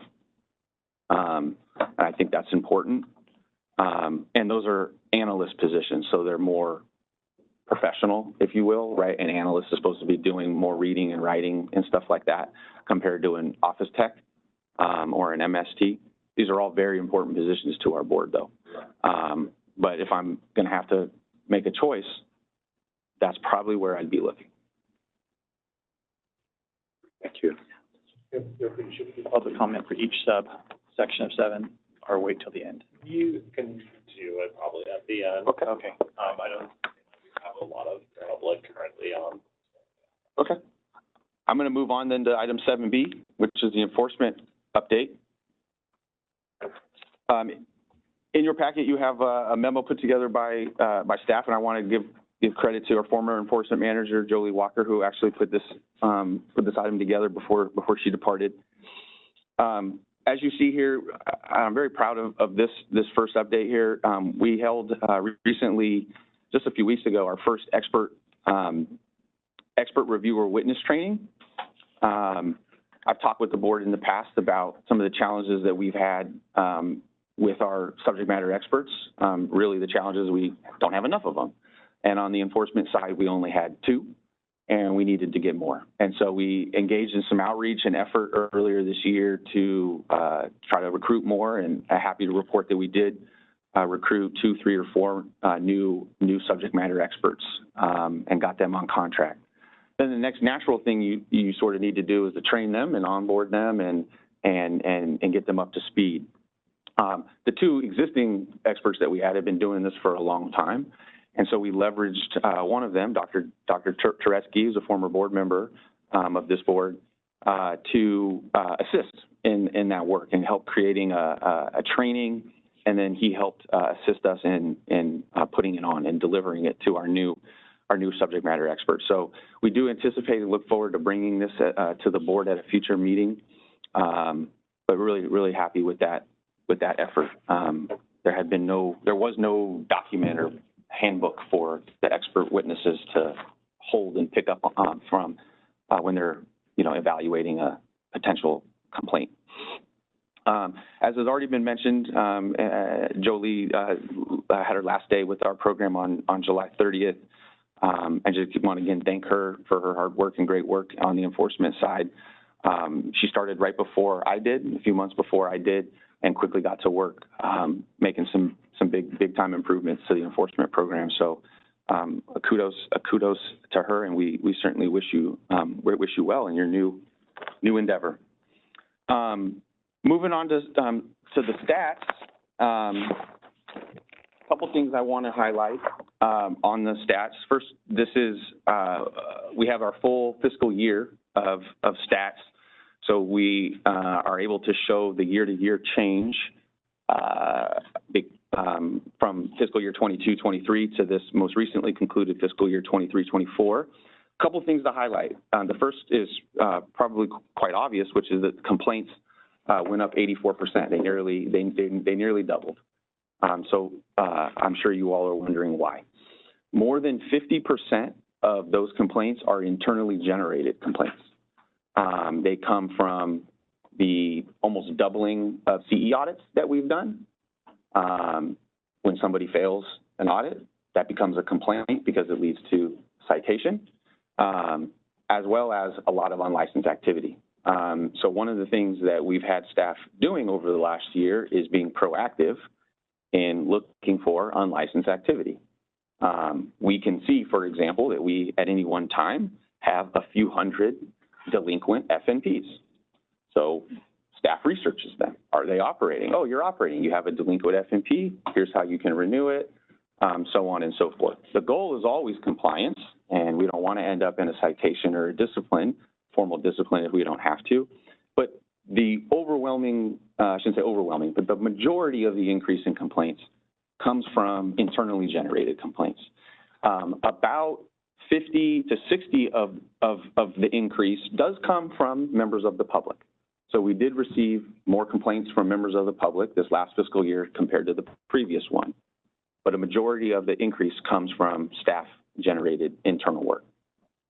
So that's true both on the optometry side and the opticianry side, although the complaints didn't go up as much on the opticianry side. You will see some of this when you look in the case categories, what I was just talking about. Unprofessional conduct went up by 100. Unlicensed, unregistered went up by 64 complaints. And again, that's reflected in mostly the internally generated work that we've been doing. So that was something that I wanted to highlight on the stats. You will also see citations on the optometry side went up significantly this fiscal year compared to the prior one. Again, that's mostly CE violations. Is the most of that increase. I guess perhaps another one other thing to highlight would be, notwithstanding the sizable increase in complaints that we received, we did make improvements in the average time it took to perform those investigations compared to the prior year. So I wanted to highlight the good work that staff did working on those increased cases. Happy to take any questions or comments on the optometry or opticianry stats before I move on to the CE audit stats. Yes, sir. And I'm just curious, out of the increase of public complaints, was there a category that was more frequent than others? I don't actually have that right here, right now, but I'll certainly look into that 50-60 and see kind of what categories they fell into. I will tell you, and I will do the work and report back, but I will tell you a lot of the complaints that we get are just dissatisfied customers. The cost of the glasses was too much, or even though I went back 3 times, they didn't refund me. We get a lot of stuff like that, and we're not able to really, there's no violation. Those cases kind of don't go anywhere, but we still have to investigate them and reach out to the licensee and do all of the work. But I'll get that number and report back on that increase of the public complaints and then in what categories they fell into. It's a good question. I'll just say kudos to to enforcement staff for decreasing the investigative time period. Thank you. That's really good. Still work to do. There's always work to do, but. I had a question about the unprofessional conduct. Sure. Would it, in looking at how much of the publicly generated, because I know some of those are from the CE audits, would it be able to break down what percentage of the unprofessional conduct is just from grossly being in violation of the CE requirements versus something that came from the public? Yeah. Some CE violations are considered unprofessional conduct, not all of them. So it depends, if you, for example, are audited and you did no hours, but you didn't do the required hours, right? 50, 35, and 10, but you selected that you did under penalty of perjury. Under the law, you've committed unprofessional conduct. So that's one example how a CE violation can be under the unprofessional conduct category. But there's obviously non-CE complaints that are in that category too, so we can break that down. Member Club, I think has a question. Member Club, was your hand up? It was, but in looking over the statistics in relation to your comments, I think my questions have pretty much been answered. I'm happy to see that the cycle time has dropped and you seem to be meeting the targets that you've set. So those are all positive outcomes. I appreciate that. I will just share this with the board just as a sort of FYI. That target on investigations of 90 days, we, the Board of Optometry, have one of the most aggressive targets of any board and bureau at DCA. There are only 3, maybe 4 other boards that have the same or earlier time frame. Most boards are well beyond 90 in what their target is. 270, 365, 180. Most of them are double, triple what we are. Just something that I recently discovered and thought was interesting that I'd share. Thank you. Thank you very much. We can free to move on? Yeah, move on to the CE. So we're going to go to 7C. Randy, that is all yours.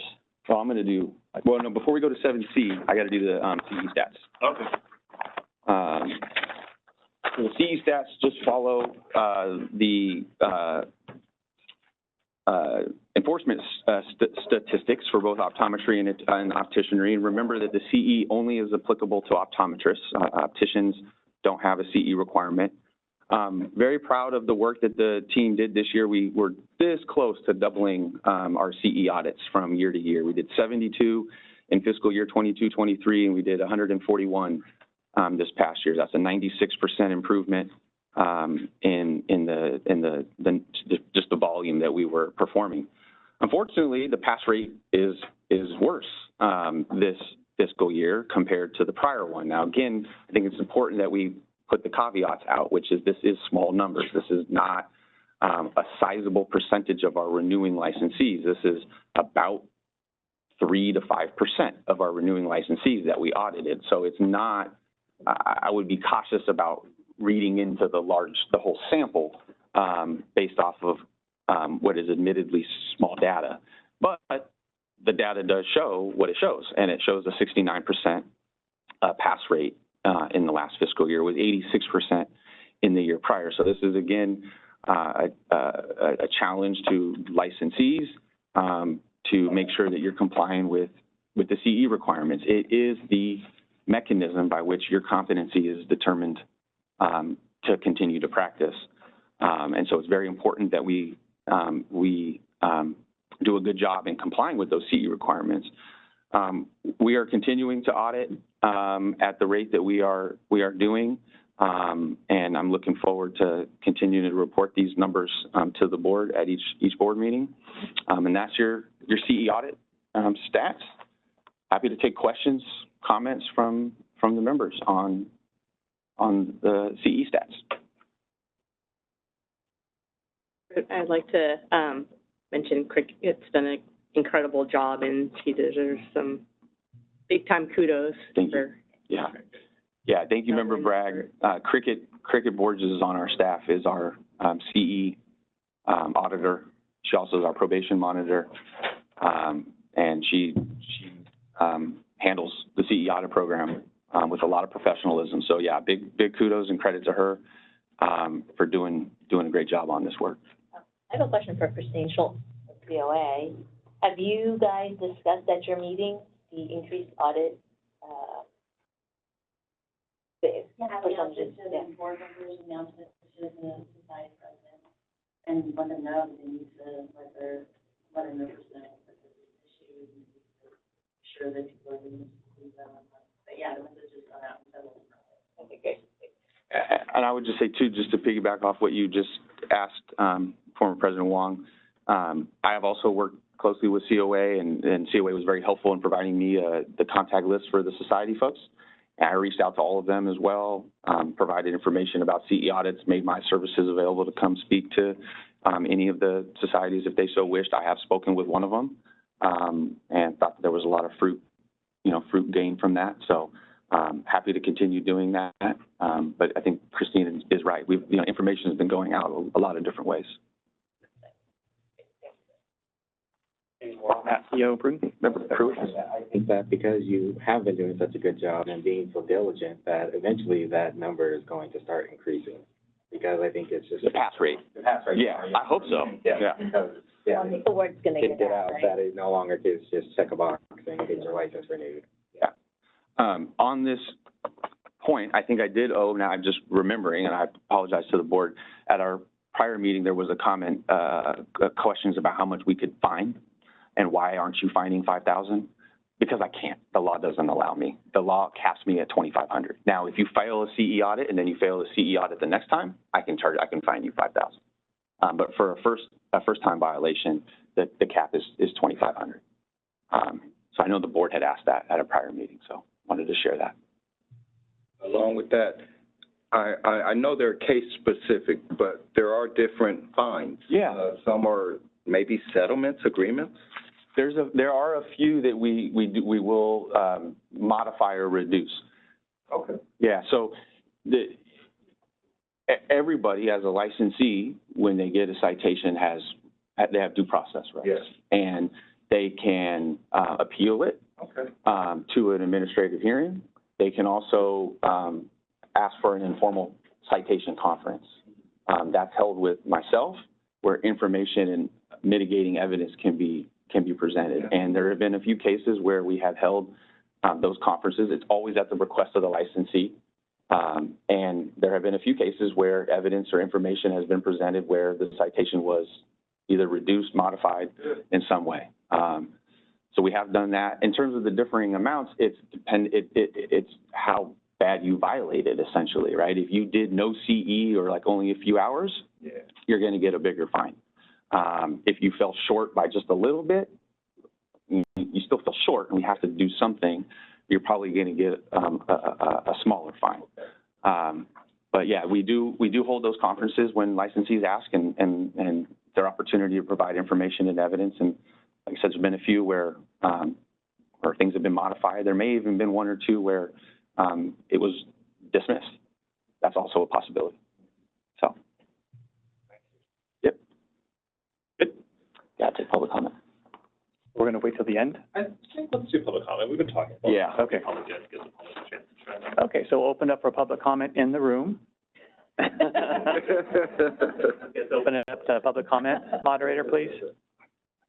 Certainly. If anyone would like to make a comment on the report thus far, you may look for the hand icon and click that to raise your hand, or you may look for the question mark icon, click that, type the word comment into the text box, click send. Each speaker will have 2 minutes with a 30-second warning. Are there any comments on the report thus far?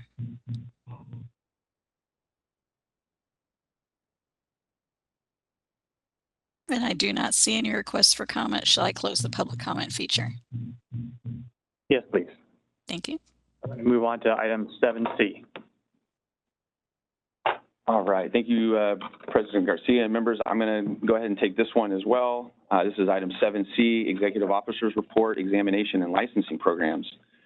As we always do with this item, we always start with informing the board about the BREEZE updates that we've been engaged on. We work with the BREEZE team every month. BREEZE changes to BREEZE are released on a monthly schedule. And so the work happens obviously in advance of that next release. And a couple of the things big updates that happened subsequent to the last meeting that we had in May, we implemented the fee increases pursuant to the regulation. As a reminder, we passed and enacted a regulation last year that actually went into law at the end of December of 23, but we delayed the implementation until July 1 of this year, both to give licensees a chance to make any adjustments that they needed to make, give them sufficient foreknowledge of the change, but also we had to do a lot of work on our systems and change things on BREEZE.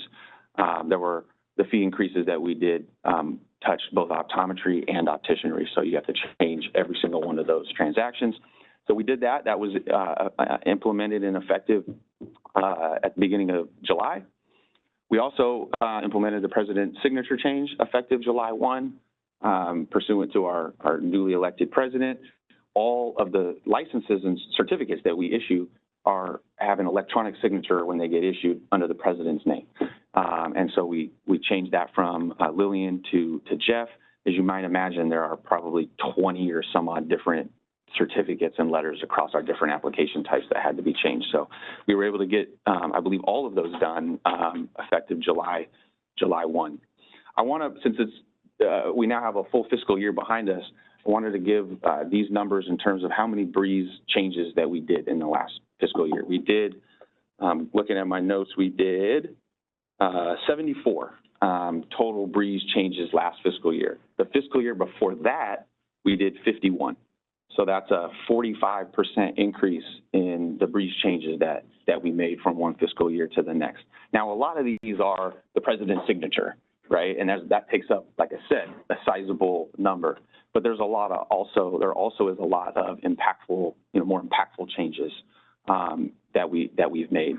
And we continue to look for future changes that we can make. And want to report to the board of another one that we found that I think will make life very much more easier for the opticianry applicants. So presently, the opticianry applicants for spectacle and contact lens dispenser and registered dispensing optician all take 2 transactions before you can get the registration.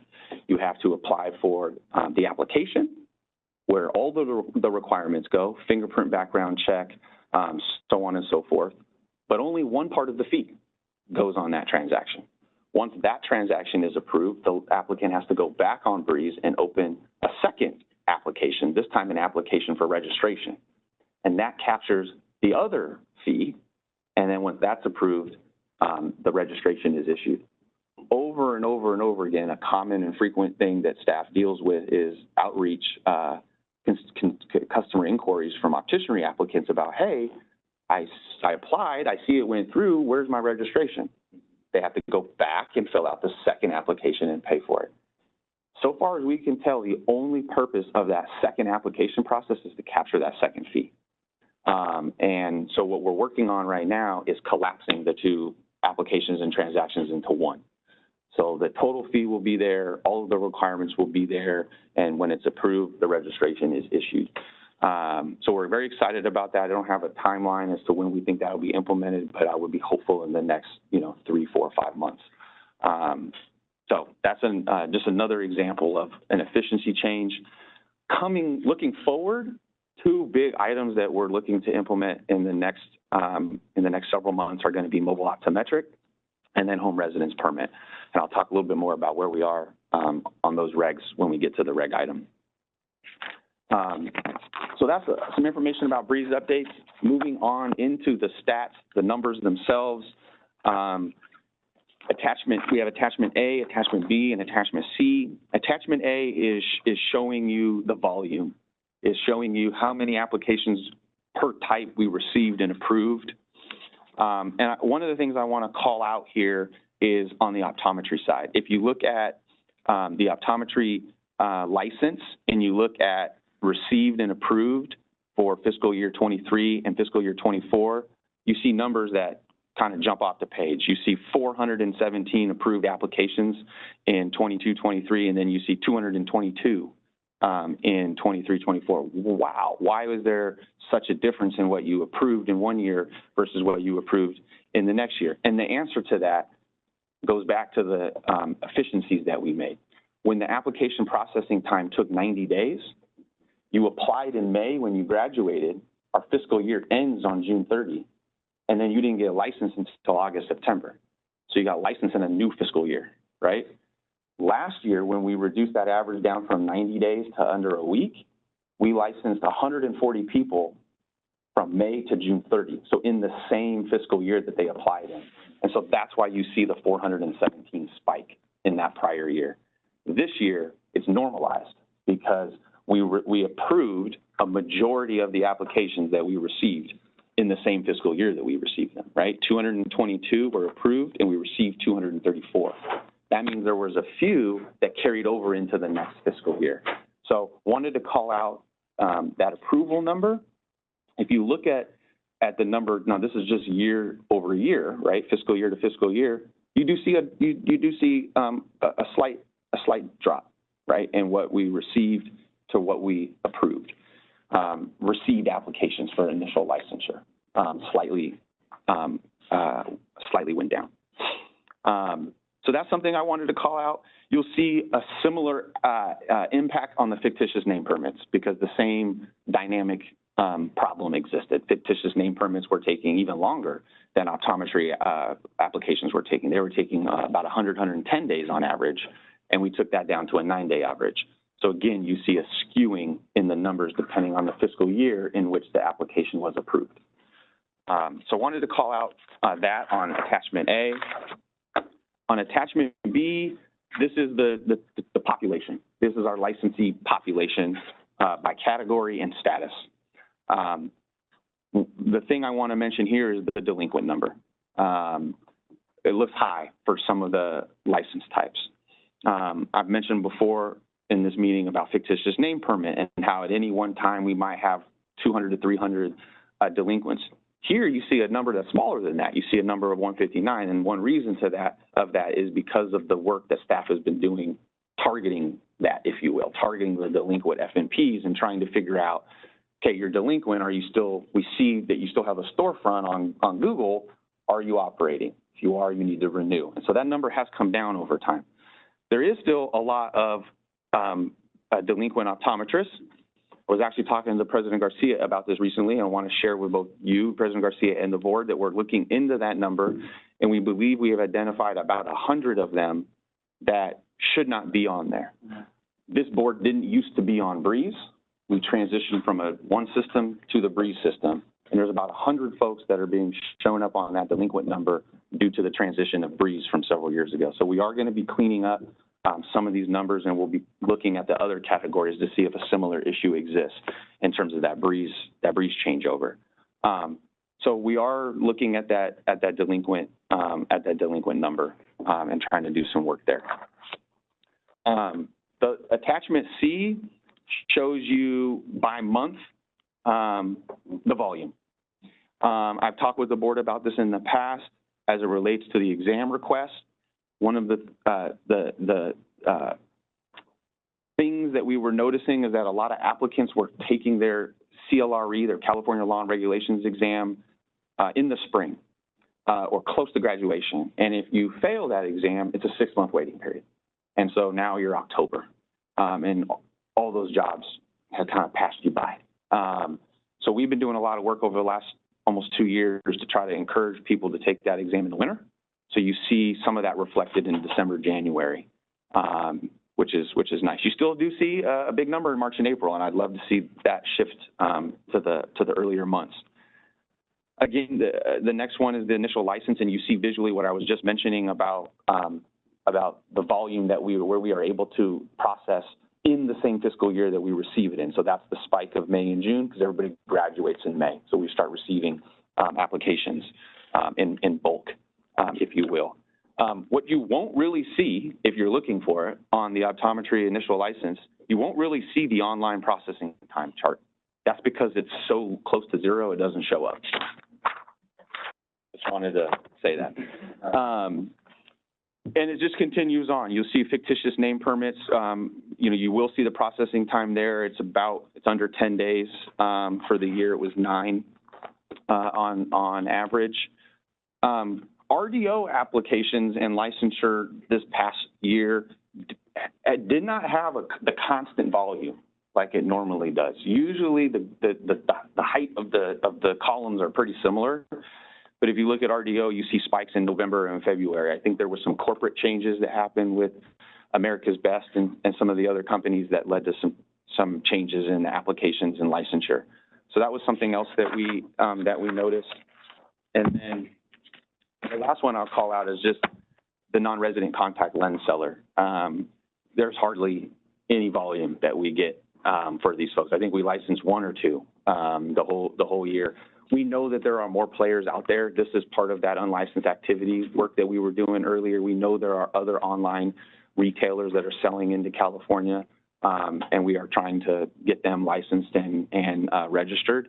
But we're not yet seeing those numbers reflected. So happy to take questions, comments on the licensing report and the stats. I'll just say congratulations again to having such a fast turnover for our initial licensing for optometry. Thank you. Having lived through years of when it took months and months, it's still shocking to me that it takes such a short period now. So it is here. Thank you. Yeah, I think public comment. Yeah, we'll take public comment on this item.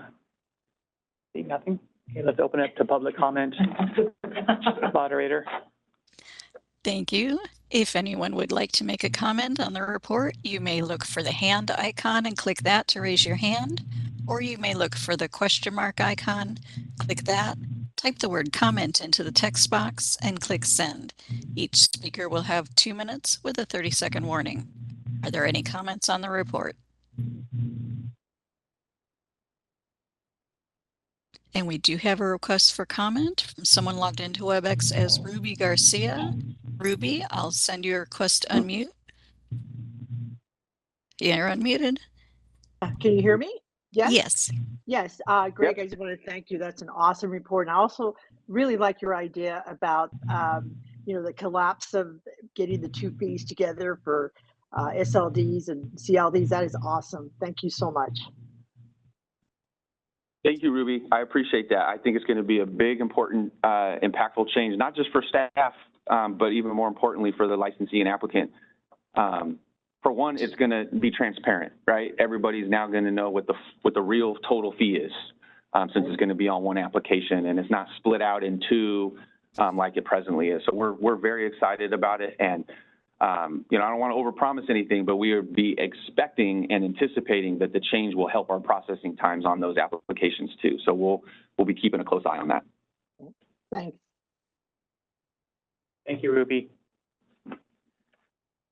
And I do not see any other.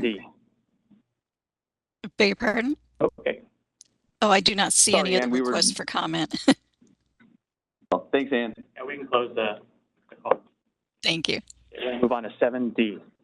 Yeah, I think we'll do 7D and then maybe break for lunch, if that works. Okay, agenda item 7D, this is the regulatory update. First approved regulatory package to talk about is MOO, Mobile Optometric Office Regulations. And as I think everybody knows, just at our last meeting in May, the board approved the modified text for this proposal. We went out for a 15-day public comment on that modified text, which ended toward the end of June. Excuse me. We received no new comments on that modified proposal, and so we immediately moved to finalize the regulations. Those regulations, as of today, are with our Business Consumer Services and Housing Agency. And following their approval, which we anticipate coming shortly, the package will move to Office of Administrative Law for its final review there. We have asked for the regulation to be effective upon filing, which basically means once the OAL, Office of Administrative Law, approves the regulation, the package will be effective. I'm hopeful that will occur within the next 2 months. That's my hope. In terms of implementing the regulation, proceeding from there, from the final approval, as I've talked with this board in the past, what we have been doing for the last year is trying to marry or sync the two processes up, the reg process and the IT business processes implementation side of this. And I think we've been doing a really good job of keeping those two processes in sync throughout this last year. In terms of Breeze and its release updates, as I was mentioning just a few items ago, Breeze releases its updates every month. The last Breeze update of the year will be in October. They do not release updates in November and December because legislation that gets enacted and signed by the governor in September needs to be worked on to get implemented by Jan 1. So the fall is used to do a lot of that work. So October is a very important date to get some of the MOO project released onto Breeze. Of course, that's pending the regulation being approved by the Office of Administrative Law. So again, that's that syncing process that I've been talking about. MOO is a very large package of business requirements, and so it's not going to be fully deployed on one release. We will release the most important immediate aspects of the program first, the application and those items. The other items, which don't take effect until you renew that license, we will release in subsequent releases, like the quarterly report information, for example. So it's going to take at least 2 releases to fully deploy Breeze. And right now, we're really waiting for that final approval on the regs before we can lock it into a IT release date. So that's the update on MOO. We are as close as we've ever been. Home residence permit is the next substantive one. This was approved by the board several years ago now. I'm proud to report that we noticed the package for its 45-day public comment just last month, July 19th. That public comment period ends on September 3rd. And so we will be looking forward to seeing what comments we get on this reg package, and then immediately moving, as we have on all of our other packages in the past, with filing with our control agency partners to get this reg officially in law. We are doing the same thing with home residence that we've been doing with MOO in terms of that syncing process. So we've been working on the IT business process requirements for home residence permit. Home residence permit is a lot less involved than mobile optometric. It's going to be one way to think about it in terms of a similar example would be the immunization certificate that the board did a few years ago. It's essentially like an add-on to your existing license. So we've been working with the Breeze and DCA folks on the IT side of home residence. And given the timeline on this one, it would probably not be in effect on Breeze until next year. So that's the update on home residence. There is no subsequent update from the last meeting on items 3, 4, 5, and 6 of this reg update. All still in the same status. And then the next update on the reg item is radio frequency technology and devices. I'm very happy to report that today, actually, this regulation package was noticed for its 45-day comment period. So we have 2 regulations out for public comment right now, home residence and radio frequency. The radio frequency proposals comment period will end on September 23rd, 2024, and just like I said on home residence, we will immediately be moving to finalize the regulation with our control partners. So that is the update on item 7D, regulations. Happy to take questions, comments from members. This is Member Linden. I just want to make a comment. Thank you to board and staff for pushing those regulations packages forward. You know, they were there, they were pending, so just they're in the final stretches, and I think that's really great. You know, they both have the purpose of expanding vision care services. As we know, you know, some of the mobile units are already in operation, but I think it's great that they are where they are, and hopefully, you know, this will increase access to vision care. So thank you.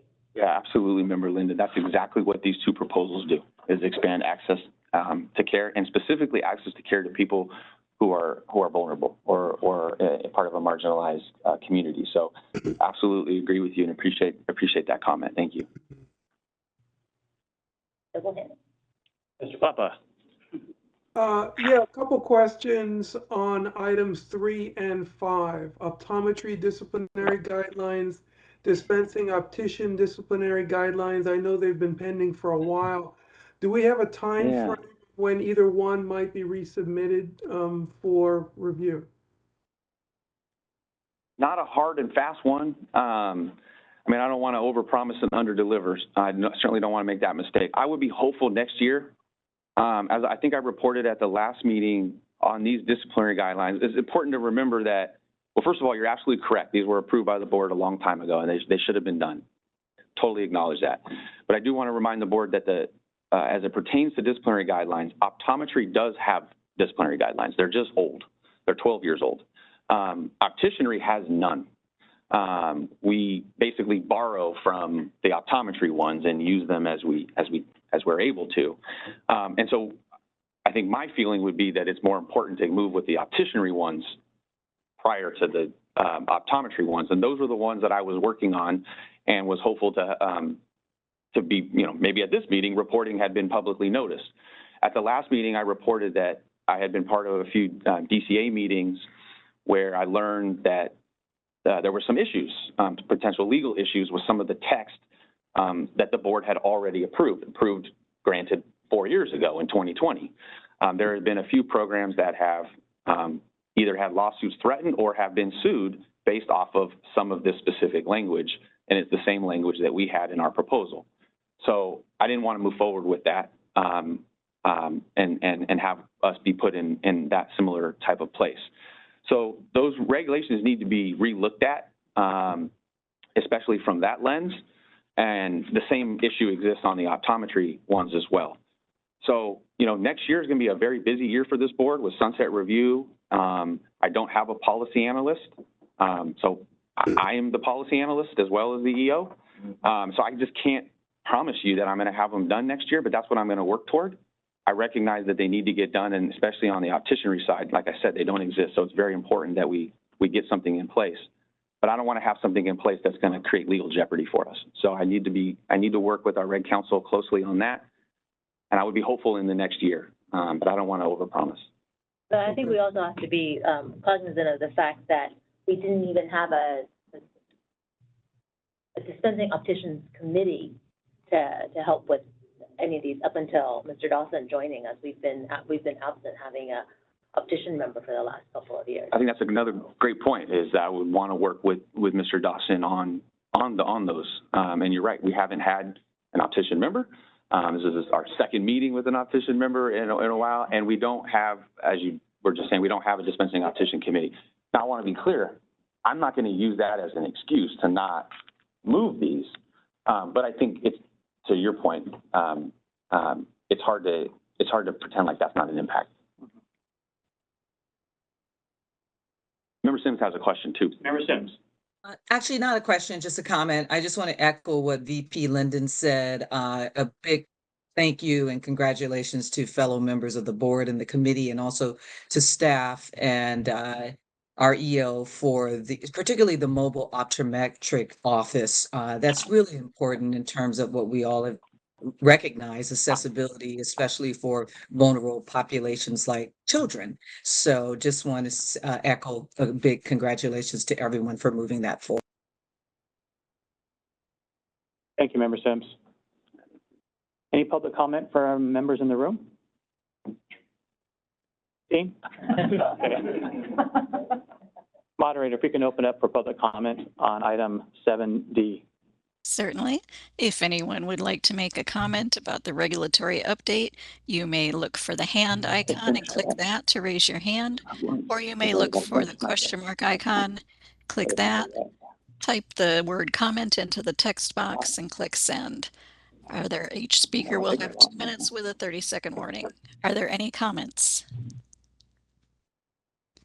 We have one request for comment from someone logged into WebEx as James Deardoff, OD. James, I'm going to send you a request to unmute and you'll have 2 minutes.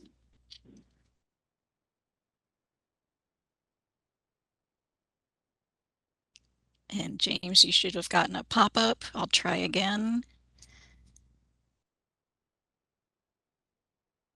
There you go. You're unmuted. Go ahead. Yeah, we've been working on the mobile optometric office for a couple of years, and I have a couple of questions. So one is, are the processing, will it be on paper or will it be on a computer? That's a good question. It's going to be entirely on Breeze online. Online, okay. And we're looking forward to the final approval so we can start helping all the people in our community here in Ventura, Santa Barbara area. So appreciate the progress, and I'll keep an eye on it. So thank you much. Thank you, Dr. Deardorff. We share that sentiment. Look forward to getting this officially approved and seeing your app. Okay, bye-bye. Thank you. And I do not see any further requests for comment. Shall I close the public comment feature? Yes, please. Thank you. Given where we're at on the agenda, we only have really essentially one item left. Is consensus of the group to move on and finish off this last item before lunch? Yes. All Do we right. have a Yeah, time? we're going to move on to item. Do we have a time estimate about how long for the last item? Well, there's 4 bills. There's only really 2 of the 4 that are substantive that we need to update our position possibly on. I can get through it fairly quickly, but I don't know how long you all might want to take to talk about things. So I think we could get it done quick, but it really is just going to depend on where your conversation goes. Unless you guys want to take like a 5-10 minute break. We could also take a few minute break now if anybody needs a bathroom break or anything like that. Okay. I would appreciate that if you don't mind. No, yeah, we could take, would you like 10 minutes or 5, or what do you think? 10 is good. 10. We'll break until 12:30. We're going to go ahead and get started on our last agenda item, 8A through D. Thank you, President Garcia. This is agenda item 8, update and possible. We should probably turn the video on. Oh, yeah. 1 second, everybody. We're going to start our video.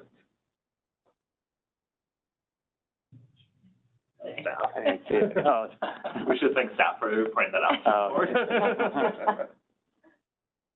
And council, just while we're at it, since we came back from a break, do we need to reestablish quorum or? Why don't we? I don't think it hurts. Okay. Member Clemens? Still present. Member Dawson? Still present. Member Stu? Present. Member Kleppa? Present. Dr. Pruitt? Member Sims? Present. Wong? Present. Dr. Bragg, present. Vice President Linden? Here. President Garcia? Present. Okay, we have a quorum. All right. Agenda item number 8, update and possible discussion and action on 2023-24 legislation. First, just an update on sort of where we are in the process, the leg cycle. Following our May meeting in July, the legislature broke for a summer recess for about a month. They actually returned just this week on Monday to finish up their legislative session, which will end at the end of this month. The governor then has 1 additional month until the end of September to sign or veto bills. We are in the second year of a 2-year leg session, so it's very fast and furious at the end of it, this last month. There are 4 bills that we have on our agenda to talk about. There's really only 2 of those 4 that have amendments that have occurred that we should probably update our position on. So I'm going to start with item A, which is AB 1991, BONTA, license and registrant records. We had a pretty substantive discussion about this bill at our May meeting. Subsequent to that meeting, the bill has been amended. At the prior meeting, when we were talking about it, it would have required all of the presently optional questions. It would have required them to be answered. The bill has been substantively changed and now only requires the national provider identifier number to be provided if that licensee has it. Again, this is presently a question that is already asked and it's optional. All of the other items about practice, specialty area, anticipated date of retirement, race, ethnicity, all of the other questions will remain optional. Just the NPI will become mandatory. The reason for this change is it was determined in subsequent legislative conversations that HCI, which is the Healthcare Access and Innovation Department that is a partner of us in this data, is trying to analyze and look at healing arts providers and loans and their student loans. And I think they need that NPI data to better understand that. So that's what we understand the change was for. In terms of impact to the board, not much. We're going to have to work with DCA just like all of the other programs will to adjust the question and make it one that has to be answered. The position that we took in May was just neutral to keep looking at it, and the board wanted me to find out what other programs' positions were on all of this. That's kind of all moot now that the amendment has been taken and folks don't have these concerns. So I would suggest that the board take a support position on this bill, given the most recent amendments. Sorry, Member Klappa, can you turn your video on?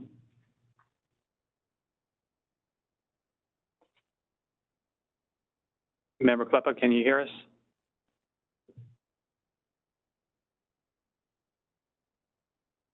Wondering if he stepped away? Yeah, he may not be back yet. We should probably wait though, just under these procedures, probably have this video on.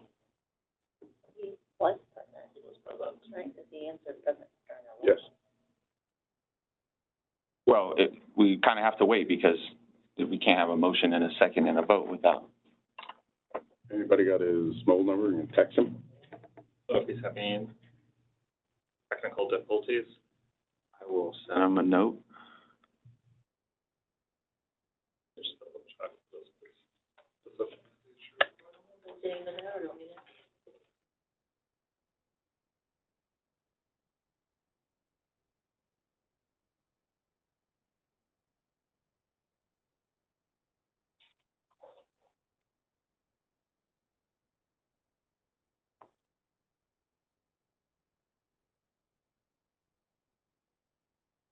Should we, take another break or? Yeah, why don't we take another,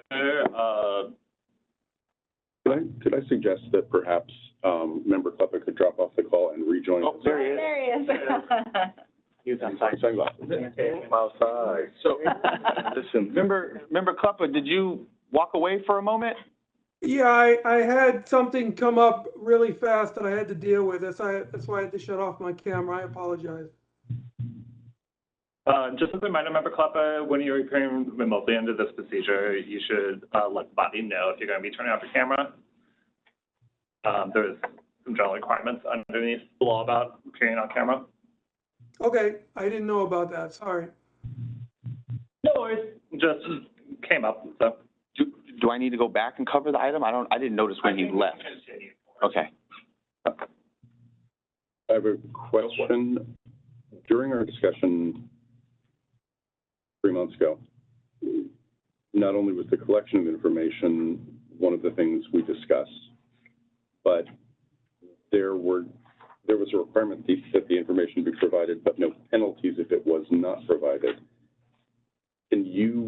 Do you know, first of all, and this may be too esoteric to ask, but if you do know, can you explain how the failure to provide this information has changed or not changed, whether there are any penalties and whether it's consistent across DCA?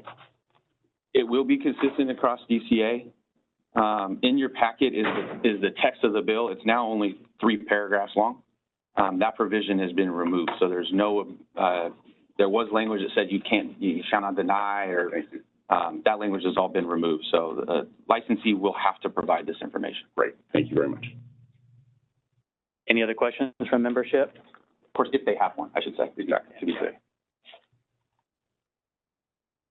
Seeing none, are you looking? So I would ask for a recommended motion from staff is to support the bill. That would be the staff ask. I move to support AB 1991 as amended on July 2nd. Okay, we have a first. Do we have a second? We have a first and a second. Let's open it up for public comment within the room. No, seeing none. If we can open it up for public comment, moderator. Certainly. If anyone would like to make a comment on the motion, you may look for the hand icon and click that to raise your hand, or you may look for the question mark icon, click that, type the word comment into the text box, and click send. Each speaker will have 2 minutes with a 30-second warning. Are there any comments?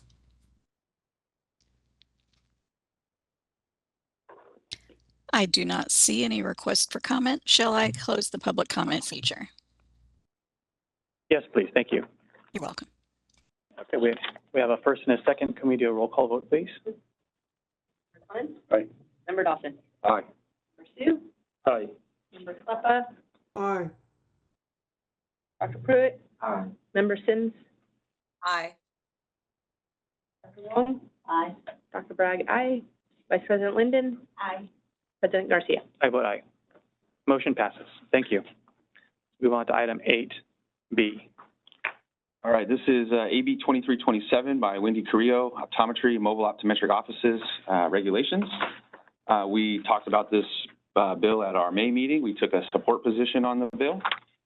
Subsequent to that meeting, the bill has been amended. It was amended on July 3rd.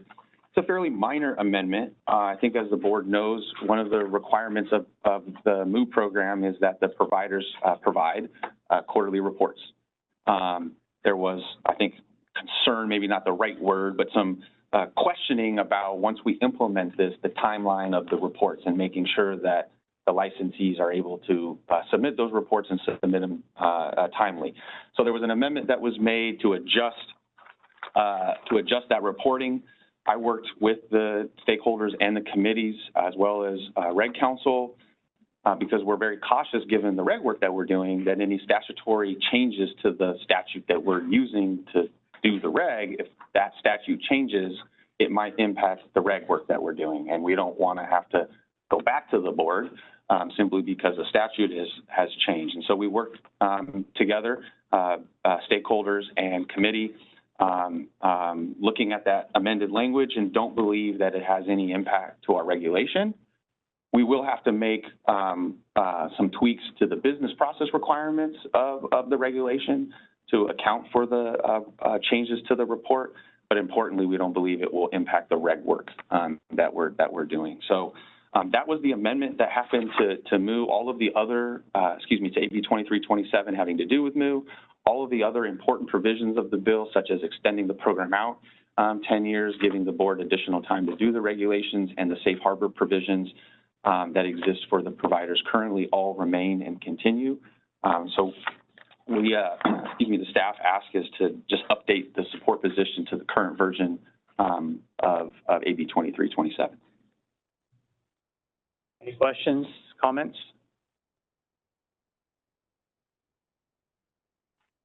So we're going to open it up for a public comment within the room. Before we go to public comment, I don't think we got a motion in a second. Motion. I'll accept a motion on AB 2327 as amended. First and second. Okay. So we'll open it. Okay. First and second, now we're going to open up to public comment in the room. And then if we can open up for public comment, moderator. Certainly. If anyone would like to make a comment on the motion, you may look for the hand icon and click that to raise your hand, or you may look for the question mark icon, click that, type the word comment into the text box and click send. Each speaker will have 2 minutes with a 30-second warning. Are there any comments on the motion?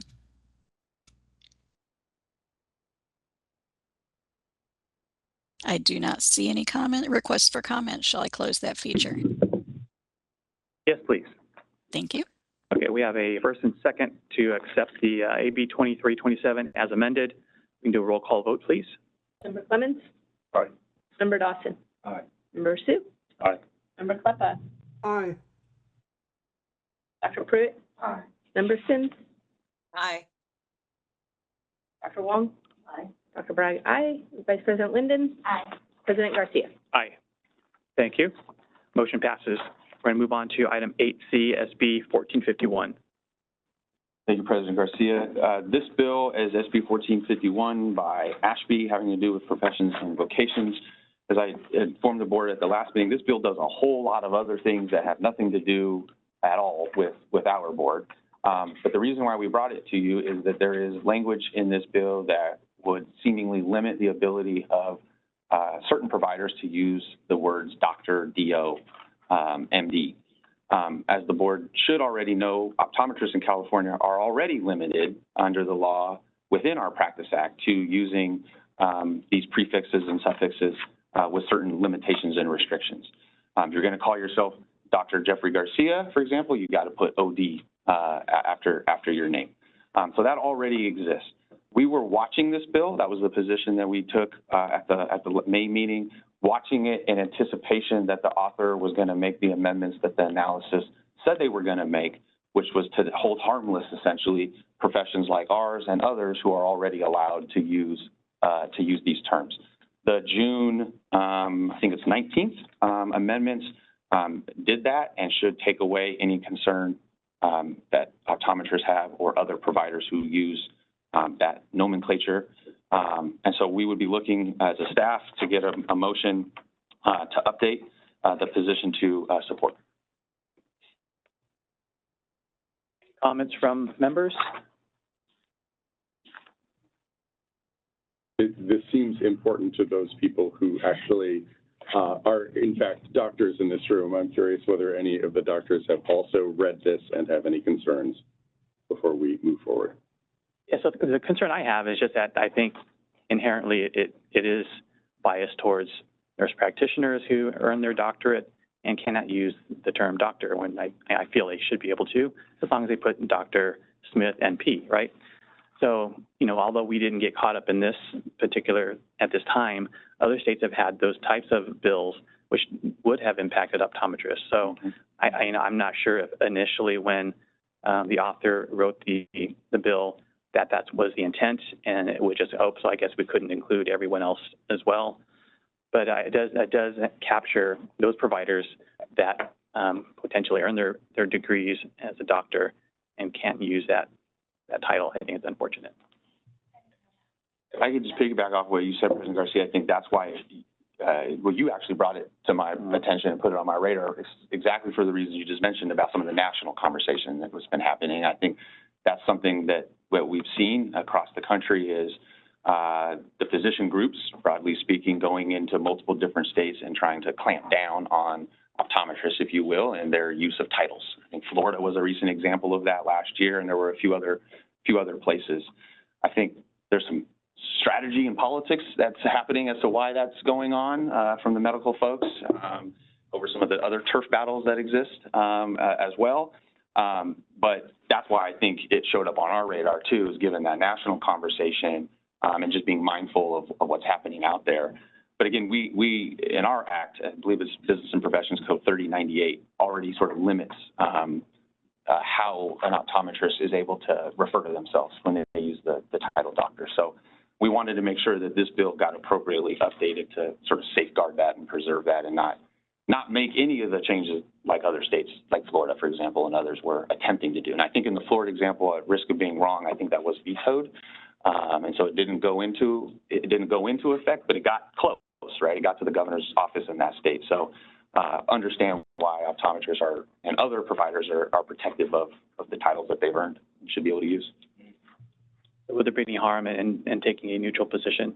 No, there's no harm in taking a neutral position. I think my recommendation was just based off the fact that amendments sort of mitigate any issue or concern that we have. But given that those other issues at play, I could see why we may not want to take a support position and just stay neutral on it. May not want to be seen as sanctioning sort of the stifling, the ability of somebody to call themselves a doctor, given that national conversation. I could understand why we may not want to go support. But again, I think what I'm trying to bring to the board is that this should not change anything that currently exists now. Any other comments, concerns? I'll entertain a motion. I'll make a motion to take a neutral position on SB 1451. A second. Up for a public comment in the room. No? Okay, public comment, please. Moderator. This is the moderator, and we've opened up the WebEx public comment features. If you'd like to make a comment, please click on the hand icon to raise your hand, or you may click on the question mark icon, type the word comment into the text box, and click send. Each speaker will have 2 minutes with a 30-second warning. Any comments on the motion?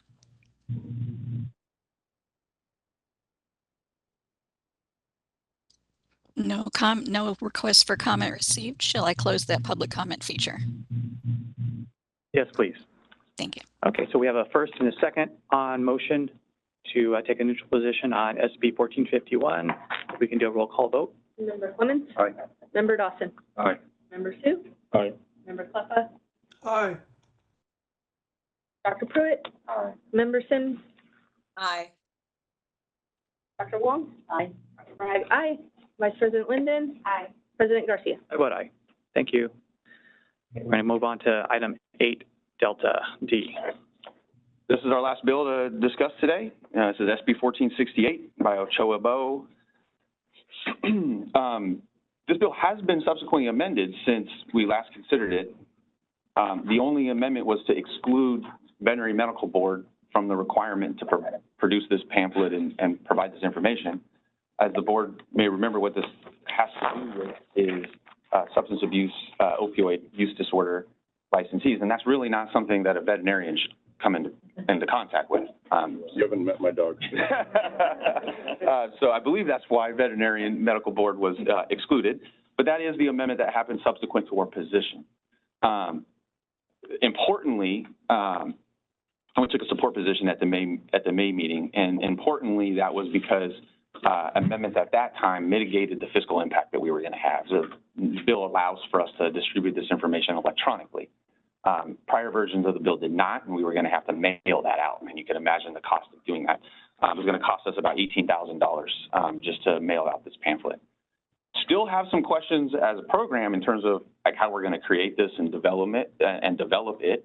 I don't think the Board of Optometry should be the leader in developing this sort of thing, since again, it'd be really rare that an optometrist would come into contact with this. Maybe an optometrist working in a health facility or something like that may be more likely to see it. So it's certainly important that we're part of this, but we're not the medical board. So we would be looking to, I think, partner with some of those other healing arts boards and DCA to collaborate on this work. I think, again, specific to optometry, there's probably some uniqueness that our pamphlet may need to consider. So I think this is also another item that would be good for the Consumer Protection and Outreach Committee to look at and to consider, especially if the bill becomes law and we start developing a pamphlet. I think that's something that's really right for that committee to evaluate and look at. So that's a little bit about how we would plan to implement this. We would not want to be out front leading the design of the informational material, but would want to work with others that are probably better situated, and certainly would want to work with COA and other partners to get it right. But importantly, because we're able to distribute it electronically and via our listserv, we don't anticipate a cost to implement this. So our support position was taken at the May meeting. There technically has been an amendment since then. Again, that amendment excludes veterinary medical board. And so if we'd like to just update our position, keep it as support, but update it to reflect the current amendments, that would be the staff recommendation. Okay. Any questions, comments from members? I'll make the motion. I move to support the June 26, 2024 version of SB 1468. Second. We have a first and a second. Let's open up for public comment in the room. Nothing? Okay. Moderator, if we can open up for public comment. Certainly. If anyone would like to make a comment on the motion, you may look for the hand icon and click that to raise your hand, or you may look for the question mark icon, click that, type the word comment into the text box and click send. Each speaker will have 2 minutes with a 30-second warning. Any comments on the motion? I do not see any requests for comment. Shall I close that feature? Please. Thank you. Okay, we have a first and a second to approve SB 1468 to support that, and have a roll call vote, please. Clemens? Aye. Member Dawson? Aye. Member Sue? Aye. Member Kleppa? Aye. Dr. Pruitt? Aye. Member Sims? Aye. Dr. Wong? Aye. Dr. Bragg? Aye. Vice President Linden? Aye. President Garcia? I vote aye. Thank you, everybody. Moving on. Okay. Yeah. All right, so we're going to move on to agenda item number 9, future agenda items. Members, do you have any items that you would like to see on the next agenda? Maybe not on the next agenda, but a future agenda item. Well, Fast one of track. the agenda items I would like to see one day is maybe just classification for our CE courses to help folks that Yeah. online with COVID. And I know we have a lot on our plate, but Yeah, I'm able to respond. That's something that we plan on bringing to the board soon. And I don't think it would have to start at the PEC committee because we've talked about that issue several times at the PEC committee. We've also talked about it at the board once before. In my prior conversations with Reg Council, and I'll double check and confirm when we're ready to bring it, I believe we might be able to bring it straight to the board and not go to PEC. So. Yeah. Any other items from members? Oh, we have Member Kleppa. Yeah, it relates to the item I brought up early on in our meeting today.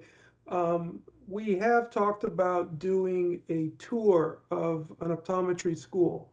And I am hoping, I don't know if that's an agenda item or something we can maybe set up for the same day we do a meeting, or cut a meeting short and do it after the meeting or what have you. But it is something I'd like the board to consider. I think it'd be very useful to me to understand what optometrists learn and how they learn it, so we can kind of see how better to regulate what they do. So if that's something we can consider, maybe in relation to doing a Southern California meeting or in some other way, I'd appreciate it. Yeah, I'd like to respond and just say, I know, Member Kluppa, you are not the only one that feels strongly about having a meeting in a location other than Sacramento. I share in that feeling, as I suspect several of your other board members probably do too. I'll be honest and transparent that up until recently, that was probably not going to be possible. The board may remember that we were under a budget letter exemption process. I was having to file memos and paperwork with the administration just to even hold these meetings. And so it was going to be impossible under that process to have a meeting in SoCal, because it would have cost us more money to travel there than it would to have it here. So that's part of the consideration that was in play at that time. Those restrictions no longer exist. And so now it's really just about planning. If the board wants to do a tour along with the board meeting, that's probably a 2-day meeting. That's probably not a 1-day meeting. It's probably a 2-day meeting.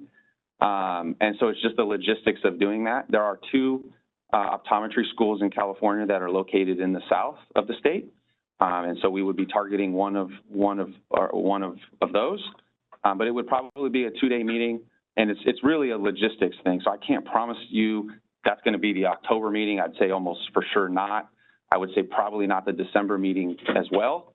But it's something that I have made a commitment to this board to do. And I know we need to do it, and we should do it. It's something we used to do. So we will get back to doing that. There's just have been some challenges that have made that more difficult than it otherwise already is. Fair enough. I just wanted to keep it on the radar so we can get there at some point in the not too distant future. It is. Yeah, no, I appreciate you bringing it up every meeting, because we need to get to planning it and doing it. Like I said, it's logistically harder to do it than it is a Sacramento meeting. But that's no excuse not to do it. We need to do it, and we will do it. It's just a matter of making it all happen. To have meetings all over the state. Good old days. Again, not to throw another wrinkle in it, but our travel comes out of the OE&E, the operating expenses. And that's something I said at the top of the meeting I might have to cut 8% from. So again, it's hard to, my commitment is that I want to do it. It needs to be done, and we will do everything we can to make it happen. But there are so many moving pieces. It's just hard to say when. So Istanbul is probably out. Istanbul is out. Yeah, exactly. There will be no board member travel meeting to like Mexico or something to provide optometric care or whatever. So, but we will do it. Absolutely. I know the other thing that the board wants to see and has talked about in the past is not just the optometry tour, but an opticianry tour as well. And I'm still talking and working with Sac City regarding that. So we'll look forward to scheduling those things and having the board participate in those events. Any other ideas for future agenda items? I'll open up for public comment. Any in the room? No? Okay, if we can open up public comment, moderator. Certainly. Future agenda items. Exactly. If anyone would like to suggest a future agenda item, you may look for the hand icon and click that to raise your hand, or you may look for the question mark icon, click that, type the word comment into the text box, and click send. Each speaker will have 2 minutes with a 30-second warning. And we do have a request for comment from Ruby Garcia. Ruby, I'm sending you the request to unmute your microphone. You're unmuted. Can you hear me? Yes. Okay, good. Thank you very much. Greg, you already touched on it. Yeah, it would be great for the board to go visit Sac City. Another idea, if we could invite all of the current schools that the leadership of each schools that are open, maybe come and and do a presentation to the board, as because every program is slightly different. And then finally, I'd like to see if we could, I have missed any sort of data about the passing rates of the national exams. You're referring to the NCLE and the ABO? Yes. Yeah, we don't have that data for this last fiscal year, but when we do, we'll be happy to report it. Okay, thank you so much. And I do not see any further requests for comment. Shall I close that feature? Yes, please. Thank you.